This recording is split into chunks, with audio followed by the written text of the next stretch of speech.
say shalom to my brothers and sisters that are here, and I'm going to also say shalom to my brothers and sisters who are watching. So all praise to the Lord. We're going to get into this subject. The subject that I want to deal with is somewhat, I don't know if I'm going to call it out of the ordinary, but it is entitled, Stand Up and Be Counted. Stand up and be counted. Okay? The reason why I want to talk about that is because there comes a point in the life of an Israelite that they have to be reckoned on this earth as the people of God. And we as the Israelite people, we cannot live in the shadows. The nation of Israel is not a shadow people. We've been through the shadows already. Give me that in Psalms 83. Is it 80? 83 and the third verse, I think it is. We are not to live in the shadows. And I'm making a point that we as a people of God, we are returning from the life of being abased. We are returning from the vomit that we've been subjected to. And we have to be that light that shineth in a dark place. We also have to be that city for all of the people to see. That's why that class that was done at the opening of Tabernacles, I talked about the saints and the city. Okay, the city is the understanding of how organized we are to be. We are not to quote unquote learn organization from the nations. The nations have to learn organization from the nation of God, which is the Israelites. The Bible says that out of Zion shall go forth the law. The Bible says that Israel is the author of beauty. We are the former of all things. It's come to a time where we have to relish and put that coat on. Put on your beautiful garments, like it says in Isaiah 52, I think it is. So read that, and I'm going to get both of those. Read that, and then give me Isaiah 52. Yes, sir. Psalms chapter 83 and verse 3. They have taken crafty counsel against thy people. Our enemies, because we got to talk about the enemies. Our enemies are rejoicing over our destruction. They're rejoicing on how they made the gold of God dim. How they've taken the shine off of our diamond. How they've taken the greatness of our shineability or the luster of our greatness. How has the light of Israel become dim? Read it again. They have taken crafty counsel against the nations, our enemies, have taken crafty counsel. I'm going to go through a series of records and books that shows how they have taken crafty counsel. And when we actually began to stack up the deck to see how it was done, you will see that it is exactly a conspiracy to keep us from ever rising to where we're supposed to be. This is real, okay? The way we live as a people is the result of a conspiracy. And without our connection to God, we don't even know which way is up. So the objective is to keep us out of the proper light that can illuminate us beyond the darkness by which the nations endeavor to keep us in. And I say endeavor, because the Bible says that we have to endeavor to keep the unity. But so while we're trying to learn what that's all about, all of the nations together have endeavored, meaning that it is a continuous effort to keep us on the bottom. The first thing in realizing and overcoming oppression, overcoming a detriment, overcoming slavery, mental slavery, is to first understand where you are. We have to understand where we are as a people, understand what it is, and then have the vision beyond it to get out of it. In order for us to get out of it, we have to have the right light. Can't have a Bud Light. Can't have a spotlight. Can't have a match light. You got to have the right light, the commandments. Y'all all right? Yes, sir. So read that again. Psalms chapter 83 and verse 3. They have taken crafty counsel against thy people. The nations have taken crafty counsel against the nation of Israel. Come on. And consulted against thy hidden ones. And they have consulted. So there's consultation. When you think about consultation, that means people sit down and have discussions. Consultation, when you talk about seeking a consultant to get something done, you're seeking experts. I need a consultant to figure out how to set up my IT apparatus or whatever, or to deal with this thing or to deal with that. And I call in a consultant. And the consultant is an expert. So they have people that are fixated on doing nothing but destroying us. And those people have been called to the table. That's part of their endeavoring. They endeavor by seeking those witches, so you can understand, those warlocks, to sit down and say, we need to come up with a plan to make sure that the name of Israel never get back into the memory of the people of God. So standing up to be counted is to go against what we're reading, is to go against the counsel, against the consultation to keep us destroyed. Read it again. Yes, sir. They have taken crafty counsel against thy people. Crafty counsel, not just regular counsel, crafty counsel. Counsel that is not easily noticed. Counsel that you won't necessarily read in easy to find books. Because although I have a stack, I have a pretty, I got some stuff up here where the councils, where the actions of their councils are recorded, and they will allow us to read these things all day. It's basically saying that you have all of the doors that lead to your freedom, but the keys to opening them is not going to be in those books. The keys to figuring out where we need to go in order to open up those locks of information so that we can get out of this mess is in the Bible.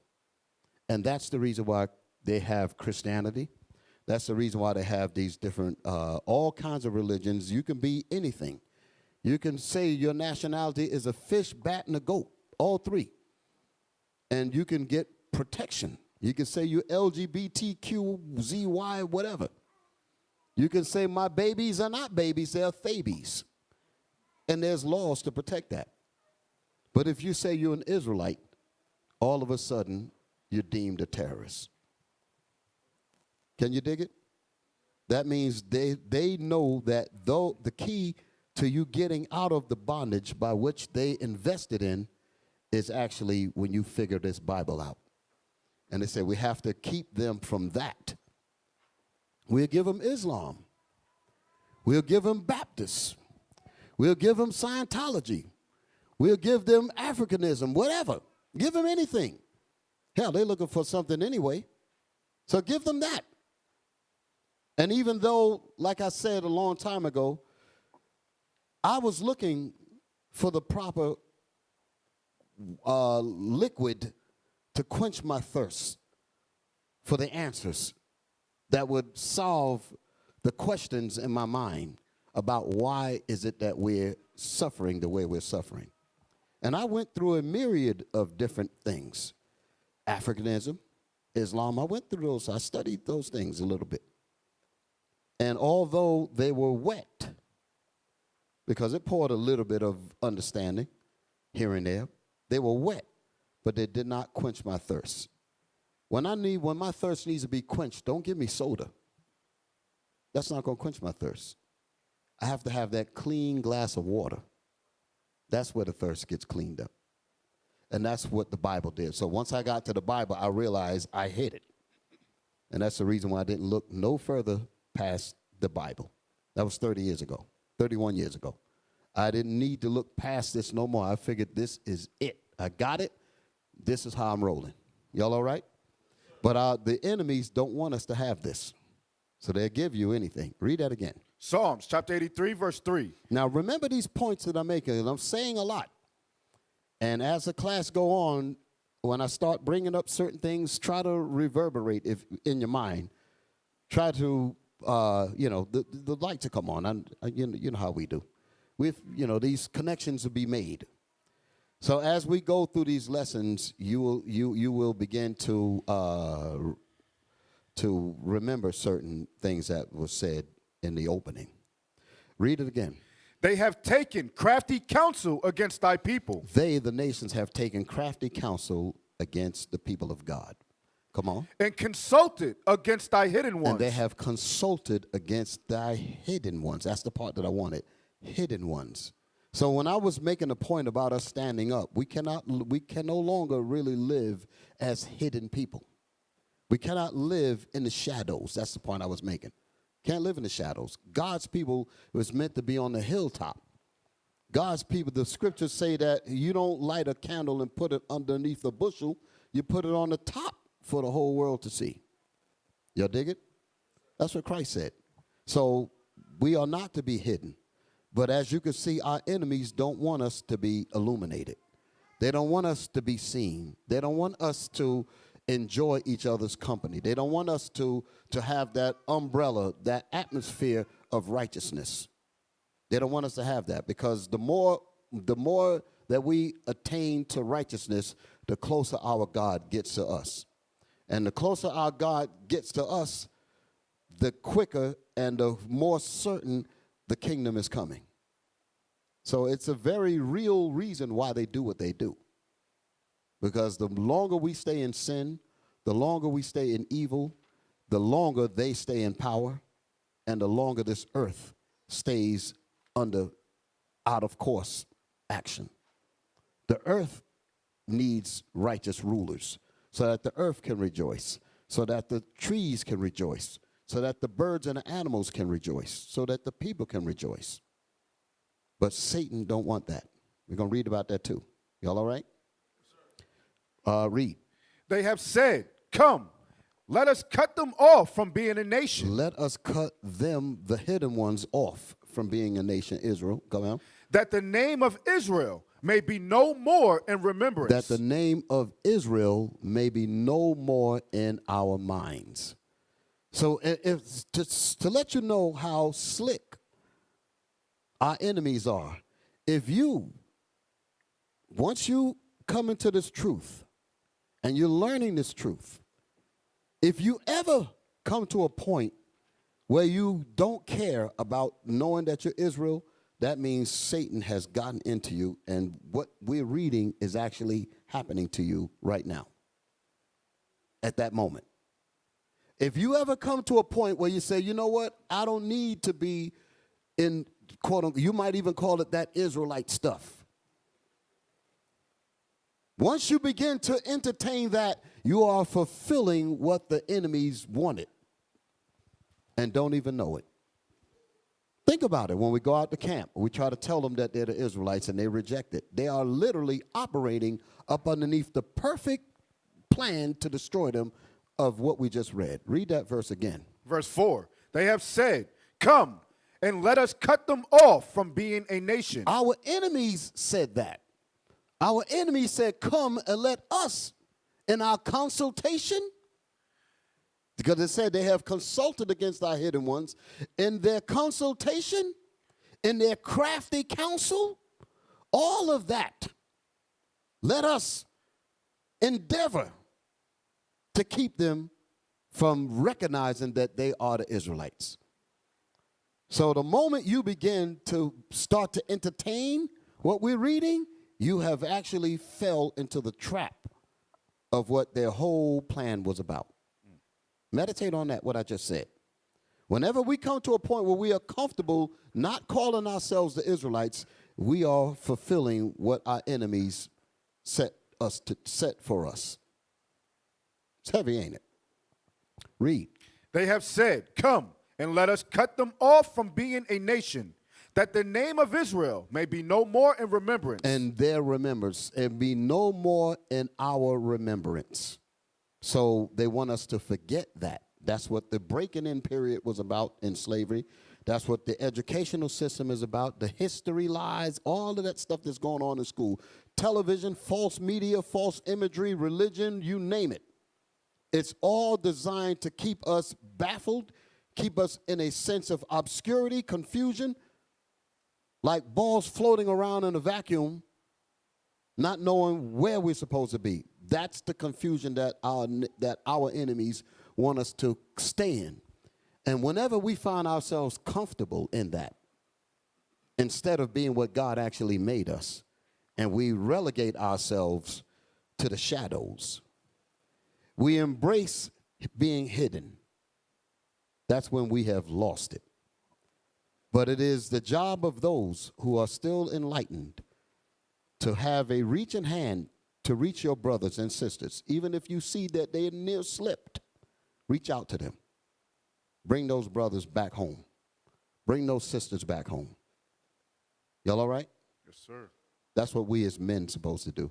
That's what we as women supposed to do. When we see our brothers and sisters waning a little bit, don't let them fall, because had it been you, you would want somebody to rescue you. Y'all all right? What was the other scripture that I asked for? Isaiah 52. Yes. What's the beautiful garments? Yes, read it. Isaiah chapter 52 and verse 1. Awake, awake. Yes. Put on thy I strength. needed that right there. Awake, awake. Put on thy strength, O hidden ones. Put on thy strength, O thou who sleepeth. Put on thy strength, those who have been the victim of the nation's conspiracy. Put on thy strength. Wake up. Go to Romans 13 and 11. I'm still talking about being hidden, and it's time for us to come from the shadows. Romans chapter 13 and verse 11. And that knowing the time. And that, knowing the time, go ahead. That now it is high time. That today it is high time. To Hold awake. it. High time means that the sun is straight up in the sky. It's noontime.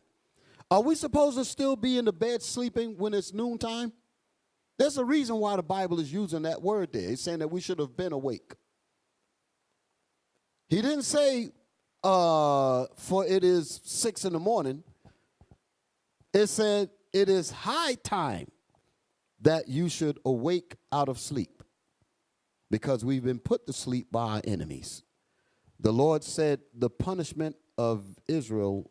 Give me Lamentation. I know I got you running in a few spots, so hold those two that you got for me. Yes, Isaiah, Romans, and I need Lamentations 4:21 and 22. Because it's time for us to stand up and be counted. But there is a war in doing that. Y'all all right? There's a war. There's a war. It's a spiritual war. And the spiritual war is much greater than a physical war. And I know people don't really understand that. But I could just say something to easily make it easier to understand. A spiritual war, if you can indoctrinate a whole people to hate themselves, you do not have to lift up a gun. You do not have to lift up anything. You could just say, let them be. Because our spirits have been turned around to actually hate each other. Can you dig it? Read. You got it for me? Yes, sir. Come on. Lamentations chapter 4, verse 21. Rejoice and be glad, O daughter of Edom, that dwellest in the land of Uz. The cup also shall pass through unto thee. The cup of destruction, the cup of captivity, the cup of castration, the cup of lynchings, the cup that was dished out to us is going to be dished out to them. Now, when it comes to reap what you sow, because Israel going to be involved in a lot of this when the Lord gives us that power. That's recorded in Ezekiel. But they raped our women. We're not going to be doing that. Y'all follow me? Because that's against the law. Okay? They raped our women, but the nations are going to rape them. That's in the book of Isaiah. It said, and their wives shall be ravished. And it's talking about the nations are going to rape and go crazy on Esau. Okay? The Most High means that we're going to stay in righteousness. Whatever judgments and whatever levels of punishment that the Lord said that we're going to levy against the nations for what they did to us is all going to be in righteousness. The Lord said, let a two-edged sword be in their hand. He said, let the high praises of God be in our mouth and a two-edged sword in our hand to execute vengeance upon the nations. That's going to be in righteousness. That sword is the same thing as that rod of iron in the book of Revelation. And he said, and you shall break the nations with a rod of iron, because they're going to be resistant to keeping the commandments of the Most High. Esau is going to get wiped out. When this whole thing go down and it's over with, he's going to be gone. There's going to be no more of him, period. That's going to be a hell of a time, ain't it? The nations is going to be here. But Esau, once his job is completely finished, even in their own records, they said, for she is the only neighbor of the Israelites, meaning Edom, Esau, who was not given any promise of mercy from God. So that means every last one of them, like the book of Obadiah said, and there shall not be any remaining of the house of Esau, for the Lord hath spoken it. So there's no getting out of that. But the nations are going to go into captivity because they're going to have to learn how to keep the laws of the Most High. They're going to learn how to keep the Feast of Tabernacles and all of that. They're going to learn these laws because that's the way it was supposed to be from the beginning. When we fell from that, the Lord said, okay, since you don't want to follow me, I'm going to put you under your enemies until you learn. And when you learn and you're ready to obey, then I bring you out of it and I'll put you back in your seat where you belong. And a lot of us, 2/3 of us are so brainwashed, we're never going to make it back. So 2/3 of our people will be destroyed. That's a scary situation, ain't it? They're going to be destroyed. And when I say destroyed, they are not coming back. When they get destroyed, they are done. That's that second death that Revelation is talking about. Okay? And I know I got you going over a lot of spots. So was that it on that? No, you wanted 21 and 22, right? Yes, sir. Yes, sir. Lamentations chapter 4, verse 21.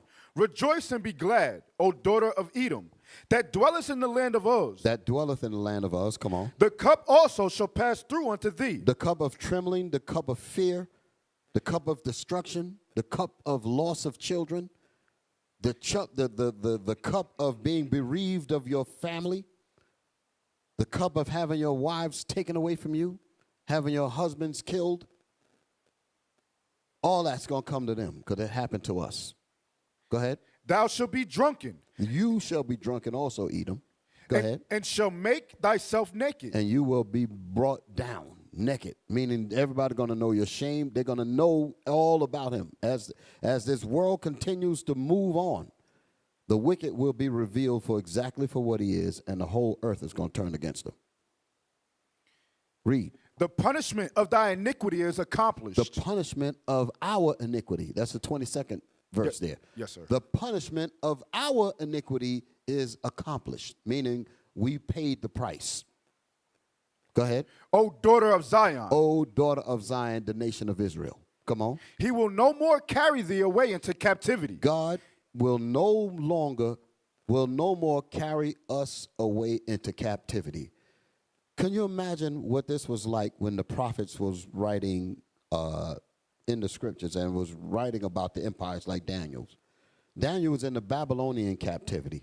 Habakkuk was in those captivities back then, and all of the minor prophets.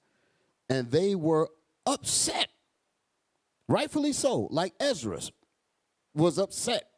How long, if we be thy people, O Lord, when are we going to get rule? If the world was made for our sake, how long shall this endure? They all wanted to know that. When shall these things be? The disciples, they all asked the question. The apostles, Lord, art thou come at this time to restore the kingdom to Israel? We all wanted to get the kingdom. But even back then, when like Daniel wrote about the empires all the way up to now, and the other prophets wrote about it, They knew what time period they were living in, and they knew that there was more captivities after that one. Could you imagine that? They're keeping the commandments of God in the Babylonian captivity, knowing that the Persians was coming next, knowing that another empire, Greek, was coming after that, Rome was coming after that. They knew that there was more coming. So the kingdom was not at the doors. But yet they still stayed faithful. Here we are. We are in the last deal, brothers and sisters. There's no more captivity after this. So we made it.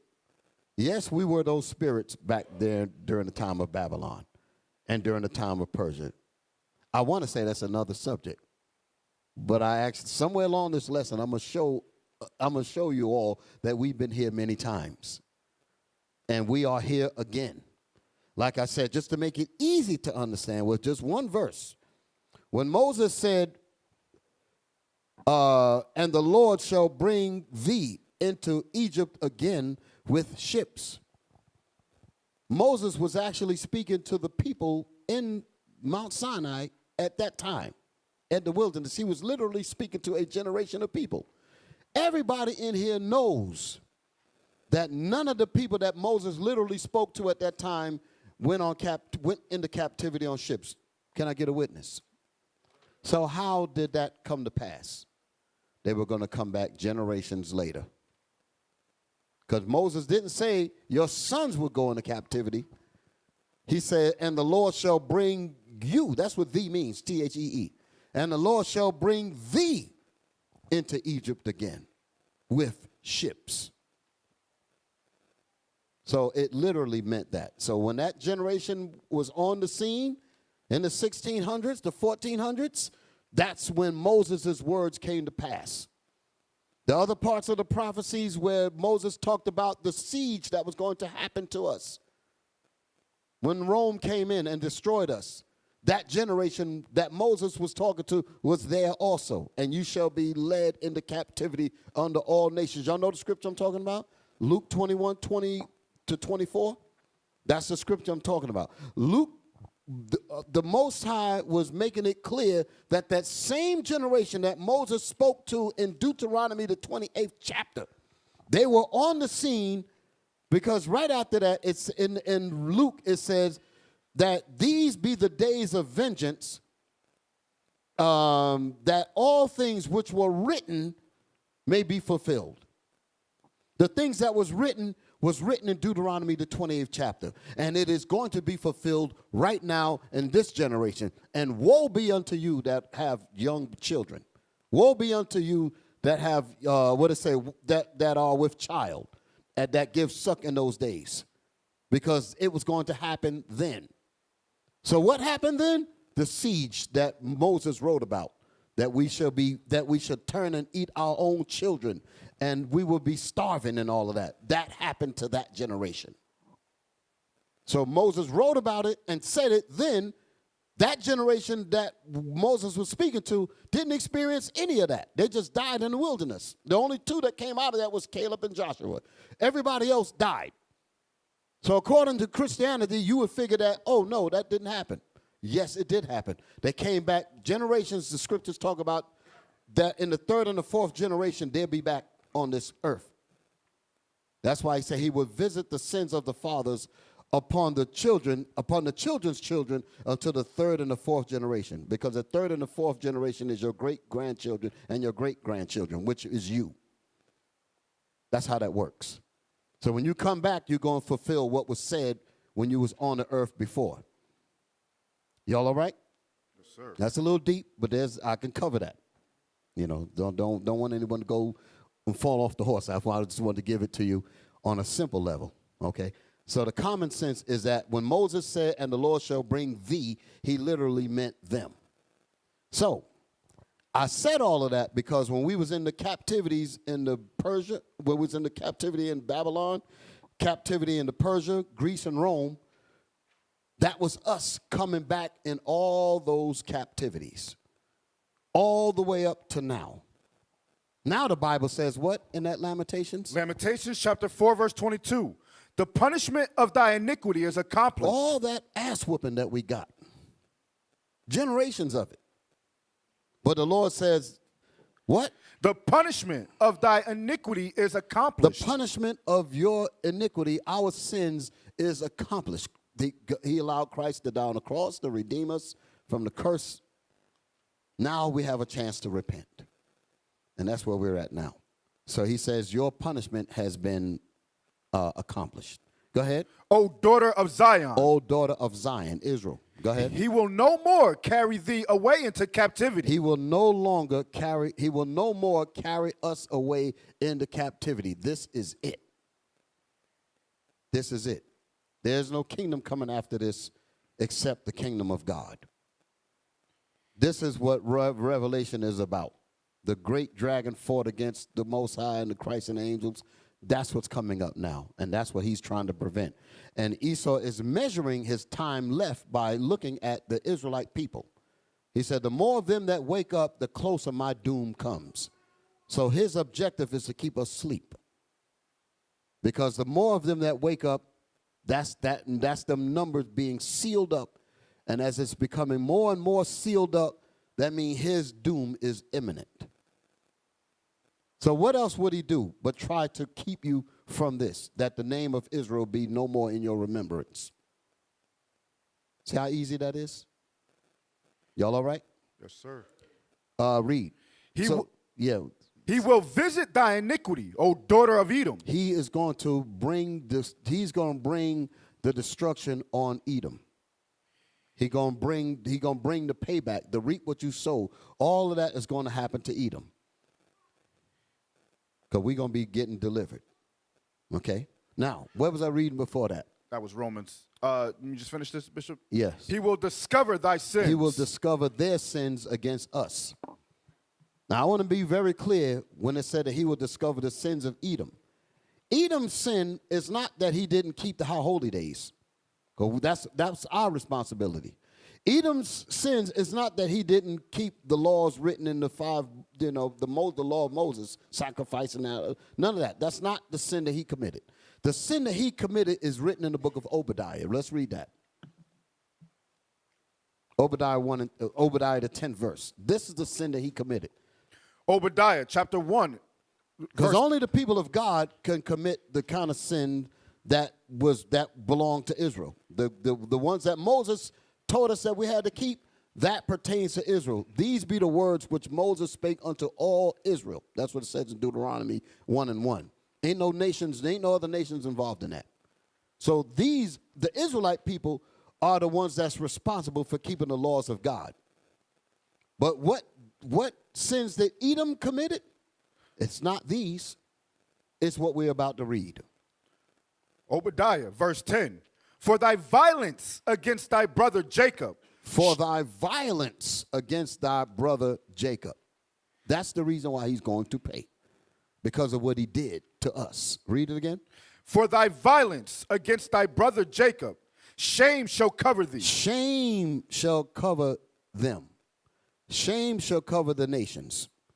Shame shall cover Edom. Go ahead. And thou shalt be cut off forever. And thou, Esau, Edom, shall be cut off forever. Now, is this ever, forever, ever? Jump down to the verse that I want. Verse 18? 18. Yes, sir. Obadiah, verse 18. In the house of Jacob shall be a fire. And the house of Jacob, which is Israel, shall be a fire. In the house of Joseph a flame. And the house of Joseph a flame. This is all 12 tribes. In the house of Esau for stubble. And the house of Esau for stubble. That's kindling wood to burn up things. Stubble. That's burnt wood. Read. And they shall kindle in them. And they shall kindle in them. And devour them. And devour them. Let's go and find out who the them is. And there shall not be any remaining of the house of Esau, for the Lord have spoken it. What kind of Christianity church can any of them go to disannul that? For the Lord have spoken it. That's it. That is it. You got to get rid of the Bible, and still it ain't going to change nothing. Because the Most High's words don't have to be here in physical form. Once the Most High's word go out, it don't go out void. So you try to get rid of the Bible, the Most High going to make Bibles appear anywhere. You're not going to get rid of this. He'll even cause you to write them, copy them, and cause yourself to think that you're part of it. Like it's what he did. He actually thought this book was for him. So now where was I at before that? Romans 13. Yes. With the awakeness now. Romans. And then I want that Isaiah again. Yes, sir. Romans chapter 13 and verse 11.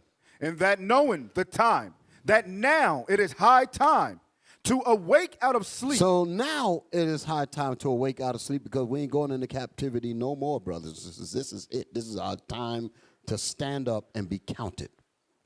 Go ahead. For now is our salvation nearer than when we believe. That's right. Take your time. Read it again. You got it right when you slow down. For now is our salvation nearer. For now is our salvation nearer than when we believed. It's at the doors, brothers and sisters. This is not the time to fall off. This is not the time to get weak and succumb to the enemy's tricks. This is not that time. Read. The night is far spent. The night is far spent. I'm talking about the noontime now. It says the night is gone. It's high noon. You should have been awake. Go ahead. The day is at hand. The day for us to stand up is at hand. Let us therefore cast off the works of darkness. Let us therefore, because of our awakening, let us get rid of sin. Let us get rid of evil. Let us get rid of backbiting and lust and temptations of all kinds of filth. Let us cast that off. And let us put on the armor of light. And let us put on the armor, the protection of light. Let us put on the protection of God's commandments. That's how that goes. Y'all all right? So now let's go back to Isaiah with the awake. Read. Tell them where you at. Isaiah chapter 52 and verse 1. Awake, awake, put on thy strength, O Zion. Put on thy beautiful garments. Put on your beautiful garments, and you look beautiful today with your beautiful garments. All praises to the Lord. The Lord gave it. This is our heritage. These things belong to us, and we relish in that. The hell with the fashions of this world. We relish in what God gave us. Let Israel rejoice in him that made him. Let us rejoice in our king, in our dress code, in our foods, in our customs, in our commandments, in our laws, in our history. Let us rejoice in those things. Read that again. Awake, awake, put on thy strength, O Zion. Put on your strength. This is not the time to be weak. Put on your strength and stand up and be counted as the people of God. Come on. Put on thy beautiful garments. Put on your beautiful garments. Come on. O Jerusalem. O Jerusalem. The holy city. For henceforth. The holy city. Holy. The holy what? The holy city. Did you hear that? The holy organization. City. The holy city, which means systems, like we talked about at Tabernacles. The holy city. The different systems and factions, different departments, different sections, all operate as a city. The holy city, the true city of God. You Israelites. Read that again. Awake, awake, put on thy strength, O Zion. Put on thy beautiful garments. Put on your beautiful garments. O Jerusalem. O Jerusalem. The holy city. You are the true city of God. Holy means true. You are the true city of God. That's the reason why I say the people don't get to tell us nothing. The law going to go forth from Zion. We're going to set this whole earth back in order. Right. Come on. For henceforth there shall no more come into thee the uncircumcised and the unclean. Because we're going to do this Bible the way it's supposed to be done. That's setting the nation of Israel back up the way it's supposed to be. And what we're going to do with that power, we're going to set this whole earth back up. That's the kingdom of heaven. That's when everything's going to rejoice. The birds are going to rejoice. Everything's going to rejoice. And you have to imagine how graceful the Lord is that we can even survive in this mess that we're in.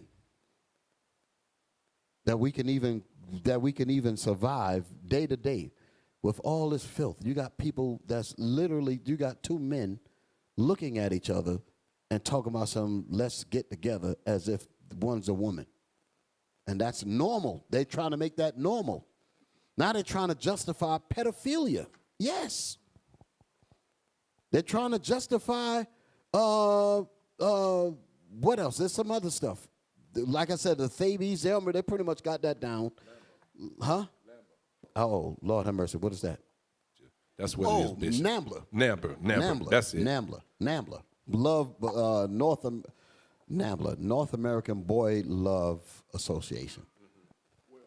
Where a grown man could actually have a little boy as his lover. Love Association. They're making that legitimate. That is pedophilia. That's it. They just want to make it legal. That's one of the ways they're going to make it legal. So all of that is designed to put pressure on righteousness, to make you not want to be righteous. Here you are, the only one in your classroom that's got a dress with fringes on. I'll just use that as an example.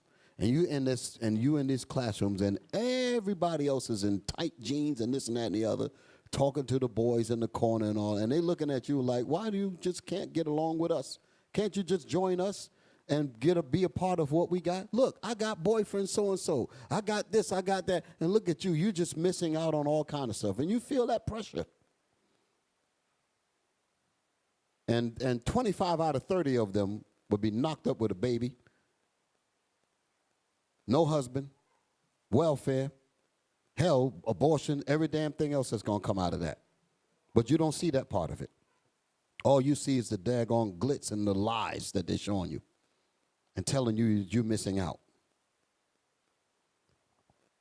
Better wake up. Where we at? You want verse 2, Bishop? Yeah, where you at? Isaiah chapter 52 and verse 2. Yes. Shake thyself from the dust. Shake thyself from the dust. Go ahead. Arise and sit down, O Jerusalem. For us to shake ourselves from the dust, shake ourselves from sin, shake ourselves from mediocrity, shake ourselves from being hidden, fearful, afraid to stand up for what you really are, that what God made you. Shake yourselves from that.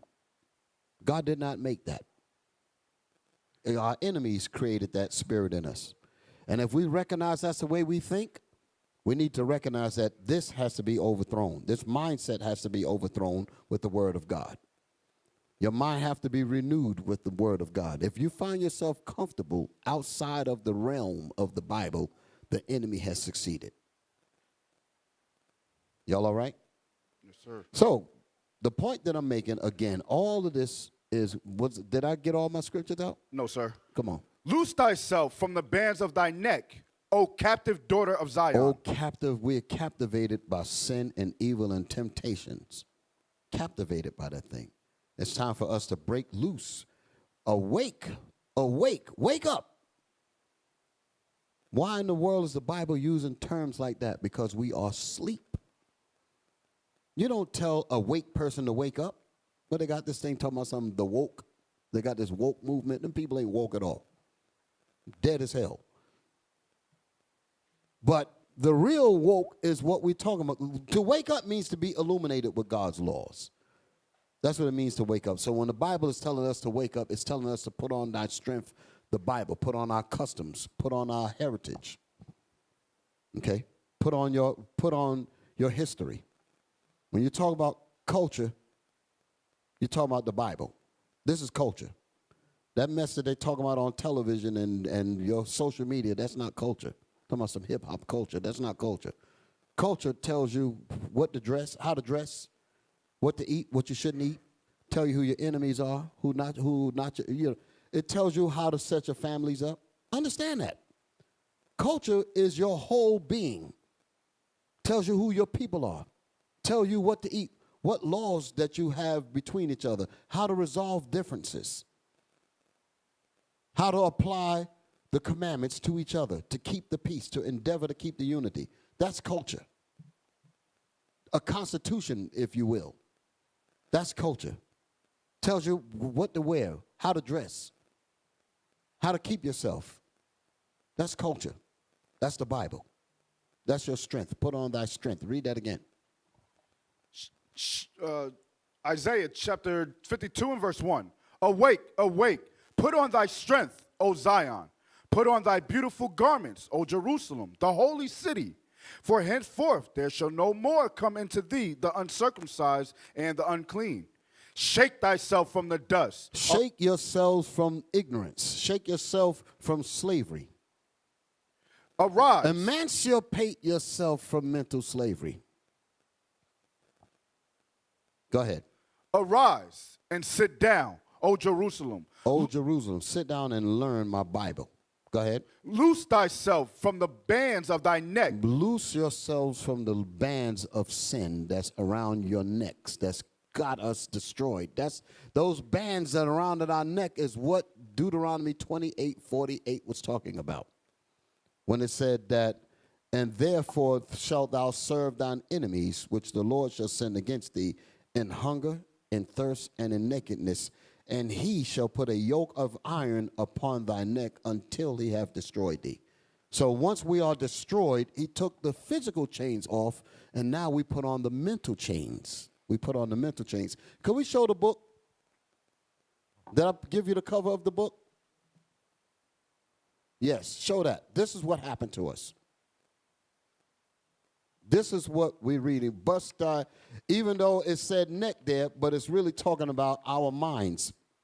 Because he took he said the yokes of iron will be on our necks until we are destroyed. So once we are destroyed, are you destroyed in your neck or are you destroyed? Where does destruction take place at? In your mind.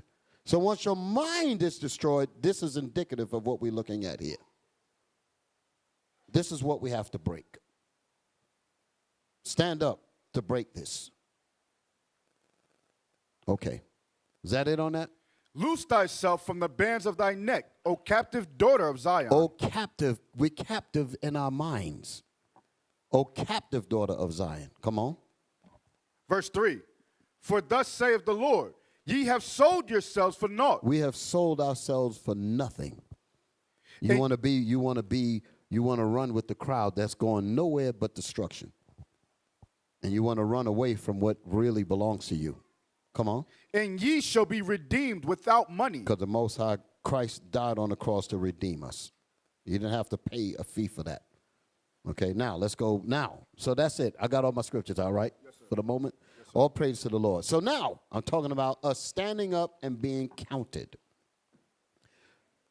A while ago, I did a class called The Vision Beyond Obscured Eyes, right?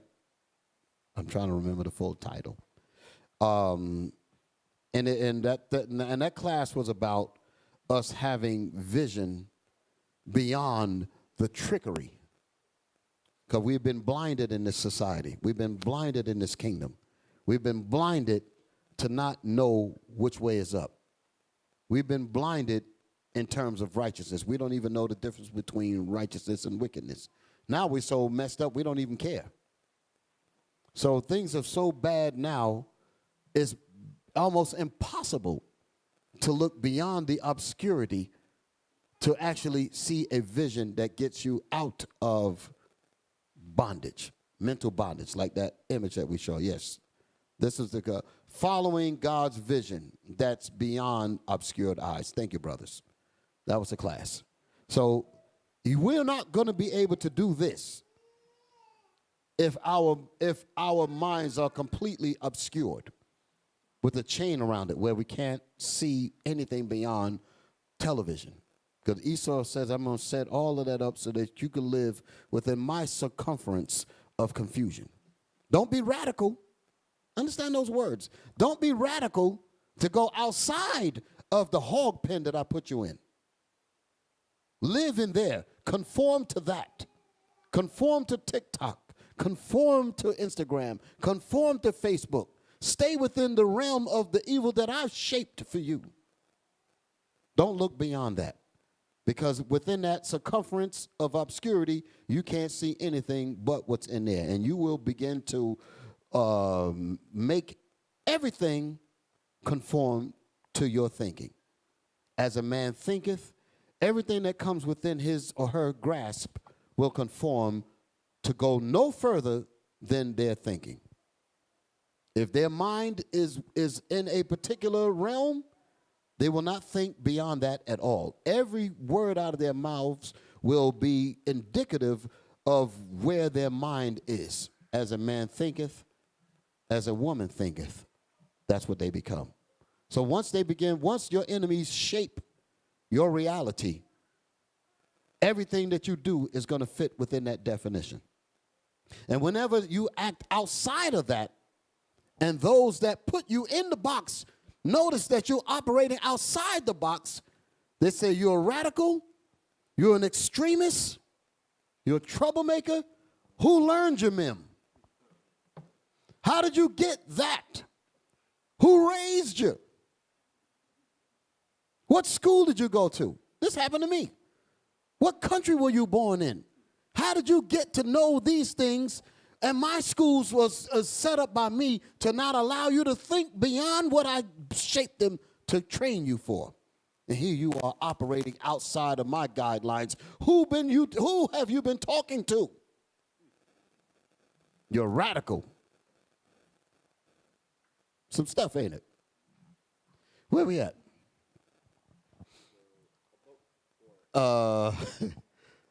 Oh, I got the scripture. Yeah, so I'm bringing up, put my thing back up there again, the thumbnail.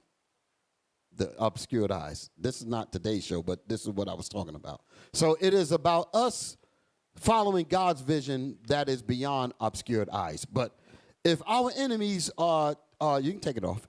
If our enemies are hell-bent, and I use that word seriously, are hell-bent on making sure that our eyes stay obscured, we could never see a vision beyond the circumference of having us intellectually trapped into thinking in the box and not outside of the box.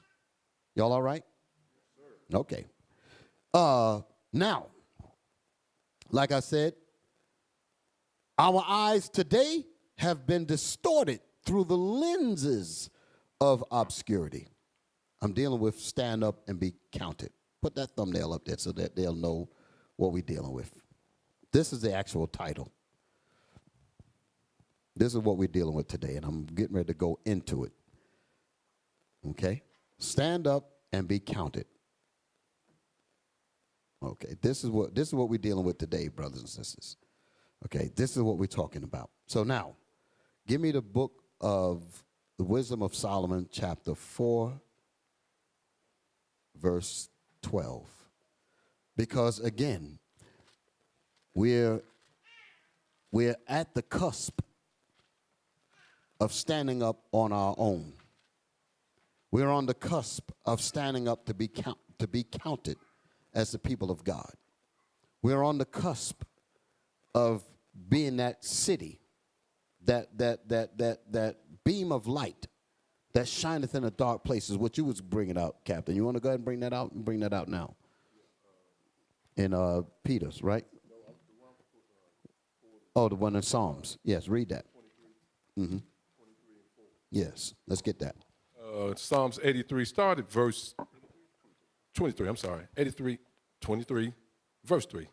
Psalms chapter 23 and verse 3. He restoreth my soul. You know, Bishop was bringing that out earlier. He said that we done went through it. He's telling us that we've been laboring. This is it. Read on. He leadeth me in the paths of righteousness. Now we understand who we are. That's what he was telling us. Stand. We're standing in righteousness. We're standing who we are. We're standing vindicated the people that we know who we are today.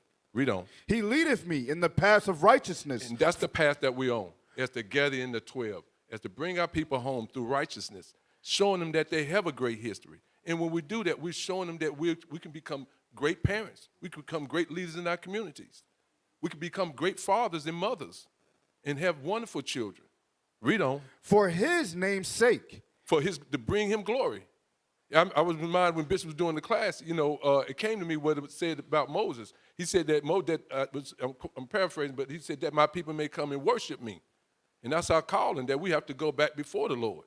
Read on. Yea, though I walk through the valley of the shadow of death. And that's what's here. And Bishop was saying something a while ago. He was talking about, using in the pig slop, but then he began to name different things like TikTok and other different vices that he was bringing out. We still in the pig slop. We still is not out. We still yet in the depth of darkness. Read on. I will fear no evil, for thou art with me. The Most High is with us now, Israel. We have the Most High on our side. That's our strength. All of our help coming from the Lord. Read on. Thy rod and thy staff, they comfort me. And that takes me back to Bishop's point. That's all we need to do is stand with the Most High. Stand with the prophets of God, and we're going to be okay. That's all I had, Bishop. All praise to the Most High. So, yes, that's what we got to do. We have to stand on the Lord. Wisdom of Solomon, we're going to read chapter 4 and verse 12. And the reason why I'm bringing this out, because, again, I want to point out about how it is the objective of our enemies to keep us in a state of obscureness and confusion, where we don't know which way is up, where we can't determine what's right and wrong. Okay? We've just been programmed to be consumers. That's not what God put. If we are the jewels of God, how in the world have we turned into the degenerate plant of a strange vine unto the Lord? That's how far we've fallen. The Lord said, I have planted thee a noble vine, nobility. He said, and I brought you upright. And then he turned around and he said, but whoa, how then art thou turned into the degenerate plant? Degenerate. So you're talking about generations are supposed to be bringing you forth. But to degenerate means to go down. To degenerate means to get worse and worse and worse. And then the Lord said they have gotten so bad, they've become a strange vine, meaning I don't even recognize them. How art thou become a strange vine, a strange plant unto me? We're not even recognizable. That's how confused and obscure our direction is. And our enemies love it. Our young girls, parents trying to teach them the proper way so that their lives are not jacked up. Our young men, same thing, trying to teach them how to be proper husbands, to not be running around doing all kind of craziness, and deal properly when they get old enough to marry. That's the beginning of sanctification. But what does the world say? No, don't listen to them. Do this instead of that. And nobody cares once you mess up. We got stories of outside enemies that sought to influence women. I'll just use that because the women are the big targets. Sought to influence the women. Got the woman on one of their quote unquote YouTube pages and was saying, oh, that Israelite stuff, such and such, and she just going all against it, all against Israel. Follow me now. When she was here, there was righteousness. She had some trouble trying to hook up with the man she wanted because, the man wanted to deal with what he wanted to deal with. I mean, that's his choice. But instead of her continuing to work on herself, that the Lord would have provided, y'all understand? He would have found her. But she got impatient and went to one of these enemies out here. I don't even like to call their names because it's irrelevant. They're all going to be dust to dust. They don't really mean anything to me. But he got her up on the camera smiling and talking against us, calling us a black cult and all types of stuff. Understand that? And he was lacing her up for Christianity. Follow my story now. Getting her, yes, a Christian this and be Christianity, John 3:16 for God, all of that. You follow me? And he was all in her corner because as long as she's out of this ring, out of this culture, you follow me? Long as she's out of the right thing, the nations are happy. So he was busy bigging her up. Then she fell out of that. Now she's on this thing called OnlyFans, selling pictures of her ass. Somebody, whatever. I don't even know how the thing works, what to do. Send money, what is it, like these cash apps or something? Send pictures, doing this, doing that. And men be, ooh, click, click, click, click, click. That's what she's been reduced to. The reason why I bring that up is because now that she's into that, where is the people that said they cared for her soul? They're not even looking for her now. And I've mentioned her by name and mentioned the people that did it to her. All groups of evil nookers that hated this gospel. And I said, but what about the sister that broke away, as y'all say, just get out of IUIC such and such. She's gone, and she's in total wickedness now, and ain't none of those so-called righteous nookers and the Edomites that sided with her with his talk show, none of them are going after that girl to try to save her soul. Y'all hear me? That's a tragedy. That's a tragedy, travesty. Horrible. Horrible. Wisdom of Solomon. Wisdom of Solomon. Wisdom of Solomon, chapter 4 and verse 12. For the bewitching of naughtiness doth obscure things that are honest. For the bewitching, the trickery of sin. The bewitching. What does it mean to bewitch? To deceive. To bewitch you means to make you think it's one thing and it's actually something else, which is much more dangerous. Here's an example of bewitching. Hey, man, I got this good chiba. Huh? And it's going to make you feel smooth. It's going to mellow you out. You all tense. Have some of this, brother. Have some of this, sister. It'll loosen you up. You're too tense. Look at me. I'm groovy. Try some of this. The bewitching is the way he said it or the way she said it. Here, put these pants on, sister. Look at me. Look at how all the boys look at me and dream about me when they go home. That could be you. Bewitching. And you'd be like, man, I want to experience that. When they grow up, both sides, the person that took the dope, the chiba, which turns into other things, and the pants goes into other things as well. Then a behavior comes with that. Attitude comes with that. And then it leads you down the path of destruction. So, the bewitching is the chiba that was given to you, and he bewitched you by telling you that it's smooth. It's all that. Just giving you that Coke 45 type of commercial, Billy D. Williams. Huh? It works every time. Huh? You get to think about that smooth. Huh? The bewitching is you don't know where it's going to end up. Now you're an alcoholic. Now you can't keep a job. Now your family left you. Now your children don't want to be around you. Because when daddy drinks, he punches and he beats and he does this and he does that. But the bewitching was giving it to you on the low. But it ended up turning out to be a dragon that destroyed you. The little drugs that they tell you, hey, this is going to loosen you up. Next thing you know, you're hooked. Now you're hooked.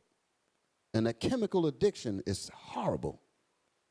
When you're chemically addicted to drugs, that means regardless of how you think, your body is saying that if I don't get that fix, I'm going to introduce pain.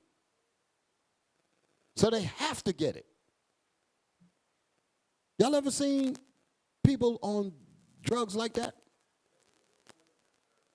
And when they need that fix, do you think that it started out that way? They were pure in the beginning, and somebody say, hey, Vernon,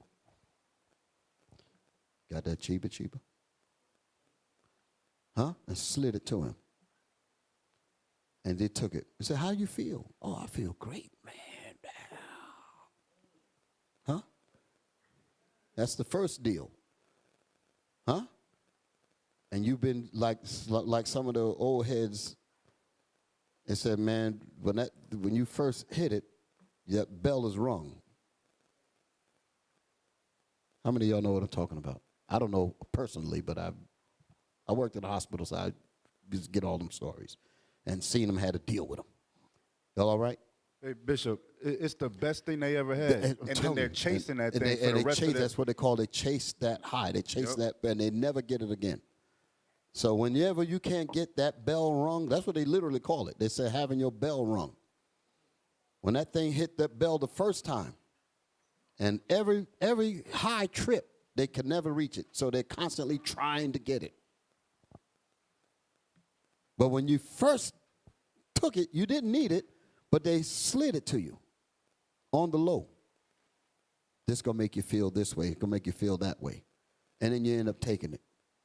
And I mean, I've seen girls in the in my neighborhood, in Harlem, when I was in Harlem, thick-bodied girls, full fit, you know how to mean. And when that damn crack and that stuff get to them, that thing shrinks them. They scare you to head. Their eyes get sucked in. Yo, it's a scary. I'm like, yo, that's so-and-so. It's that bad. And that's just one faction. But all sin and evil has the same path to lead you to destruction. Don't play with it. Don't play with it. Read. Wisdom of Solomon, chapter 4, and verse 12.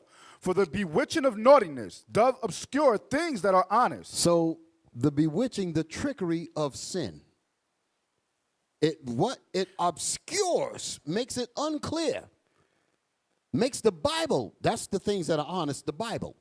The Bible becomes unclear once you start dabbling in sin. Now all of a sudden you can't understand what we're talking about. Brothers and sisters have come to a brother or another sister that's on the verge of falling out the truth. And because they're involved in sin so deeply, you're reading scriptures to them. You're trying to give them examples. And they don't see it. Because the sin is constantly blocking their senses. They've played with sin so much, they can't even adapt to what you're showing them out the scriptures. That's scary. Y'all hear me? Yes, sir. Read that again. I'm going to move a little faster. Yes, sir. For the bewitching of naughtiness doth obscure things that are honest. Does obscure the Bible. That's what's honest. Go ahead. And the wandering of concupiscence doth undermine the simple mind. And the wandering of concupiscence. Concupiscence is evil sexual sins. Us playing with porn, playing with TikTok, playing with Instagram, all that filth that's up there, if you play with it, it's going to get you. Because you're wandering around, and then every time you wander around in it, it plants more seeds in your head. It plants more seeds in your spirit. The more you dabble with it, the more you will realize it's harder to break away from it. You'll be like, I got it, I can handle it. But you always find yourself going back to it. Because it's grabbing you harder and harder and harder. I remember I saw a brother was telling me that his addiction, this was many years ago, he knew that he had went over the deep end when he was in his room on his computer. And he's married. Y'all all right? And he had all kinds of windows. When one window lead to this, lead to that, lead to this, you have like 20 windows open on your computer, going from porn site to, the different things. And the wife was about to walk into the room. And he was like, oh, shh.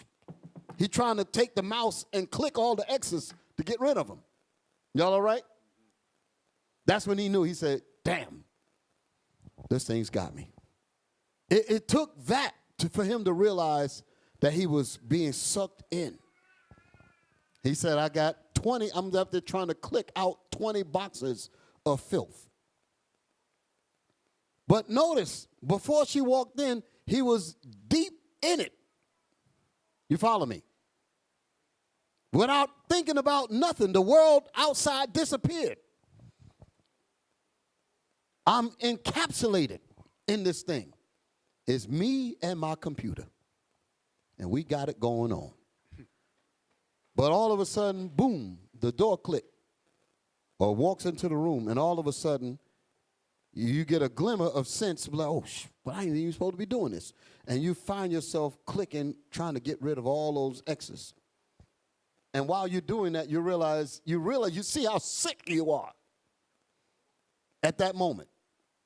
But that doesn't happen to everybody. Sometimes nobody gets to walk into the room. Sometimes you're fully in it, and it will just completely take you out. Y'all hear me? So it says, and the wandering of concupiscence doth undermine the simple mind, the mind that's not studying, the mind that don't communicate with their brothers, the mind that doesn't communicate with their sisters, the mind that doesn't study, the mind that doesn't get together. Let's study, let's get together, let's do this, let's do that. That sensual, these are they that separate themselves kind of mind. I'm alone, I'm going to do my own thing. That's the kind of mind that gets trapped in stuff like this. Being your brother's keeper is about keeping our brothers and sisters from falling into these temptations here. We say that in the Lord's Prayer, lead us not into temptation, but deliver us from all evil. Deliver us from evil. We say that. Deliver us from temptation. There's a temptation there. How will you be delivered from it if you don't have your brothers and sisters? How would you be delivered from it if you don't have your congregation? How would you be delivered from it if you are not involved in the unity that we are all supposed to endeavor to keep? You're going to get caught. The wandering of concupiscence doth undermine the simple mind. Shalom, Israel. This is Bishop Nathaniel. I want you to know that you can view all our Sabbath classes live on IUIC TV. That's right, I said on IUIC TV. Download the app today. Shalom. Give me Thessalonians, 2 Thessalonians, because I'm still dealing with bewitching of naughtiness, and the wandering of concupiscence. Is it written in another part of the Bible? Yes. 2 Thessalonians 2 and verse 10. I actually was going to start with 8, but let me just start with 10. 10th verse. 2 Thessalonians chapter 2. Read verse 9. Verse 9. 2 and verse 9. Yes. Even him whose coming is after the working of Satan. Even Esau, who is the mystery of iniquity. That's what this chapter is going into. He is the mystery of iniquity means the man of sin that everybody seems to be confused about. They don't know who this man of sin is. The man of sin is Esau. He's the vessel of God's wrath because he is the vessel of sin. He is the mystery of iniquity. Iniquity is sin. He is the mystery of sin. Who is the devil? He gonna write movies talking about Omen and the final conflict. These different demon movies, the good son and the evil boy or whatever, these different movies that they got. With the little white boys running around with 3 6s in their head and all that. And you think that's the only Satan. No. The man of sin. That's the Satan that the Bible speaks of. The physical counterpart, so you can understand. There's a spiritual demon, Satan, but the spiritual demon, Satan, has its people, or has his people. His people are these people that we call white. His people, Satan's people, is the Edomites. And the Edomites, or the children of Esau, will influence black, Hispanics, all of us to join in on his team to bring more wickedness into this earth, to oppress the righteous. So the people in your classroom that look just like you will be agents of Satan. People that's sitting in the congregation that look just like you will be agents of Satan, will be agents of the man of sin, the mystery of iniquity. We have to be on guard all fronts so that we can endure and get the kingdom. Read. Even him whose coming is after the working of Satan, with all power and signs and lying wonders, and with all deceivableness. With all powers and lying wonders. That's that technology. That's them videos. That's the music. That's the movies. That's all levels of quote unquote entertainment, which capsulate your brain into evil and sin. And you wander in that concupiscence, and it undermines the simple mind, the mind that don't study. Read. And with all deceivableness of unrighteousness. And with all deceivableness of unrighteousness. In them that perish. In them that die. Go ahead. Because they receive not the love of the truth. Because they receive not the love of God's commandments, because they were bewitched. Go ahead. That they might be saved. That they might be saved. So the only way that you're going to be saved is not to allow yourselves to be bewitched of naughtiness, and stay away from wandering of concupiscence, and furthermore, stay away from being deceived of sin. That's what the deceivableness of unrighteousness is talking about. Deceivableness means deceit, and unrighteousness is sin. The Bible says, and with all deceivableness of unrighteousness in them that perish. Why? Because they receive not the love of the truth of the commandments, that they might be saved. So we have to be vigilant and stand up against this. Standing up. And there's a whole society that's trying to keep us bewitched, trying to keep us deceived, and trying to keep us wandering in concupiscence and unrighteousness and naughtiness. We have to understand that. We have to be ready to put on our armor of light, like the scriptures say. Let us put on our armor of light. Armor is clothes or protective wear for you to fight against the fiery darts of the devil. That's in Ephesians. We have to fight against spiritual wickedness in high places. That's what this is talking about with all power and lying wonders. That's wickedness in high places. That's what's working on you, on your cell phones, on your computers, and the conversations on your jobs, all of that. All of that is wickedness from high places that's designed to keep your mind in evil and wickedness and sin. Oftentimes, me and Deacon Asaph, we used to work together in New York in the hospital. And when we go to lunch, there would be others that would come in, and all they want to do is talk about filth. Naked this, girls behind that, basketball, football, baseball. I said, man, where's the conversation for grown men?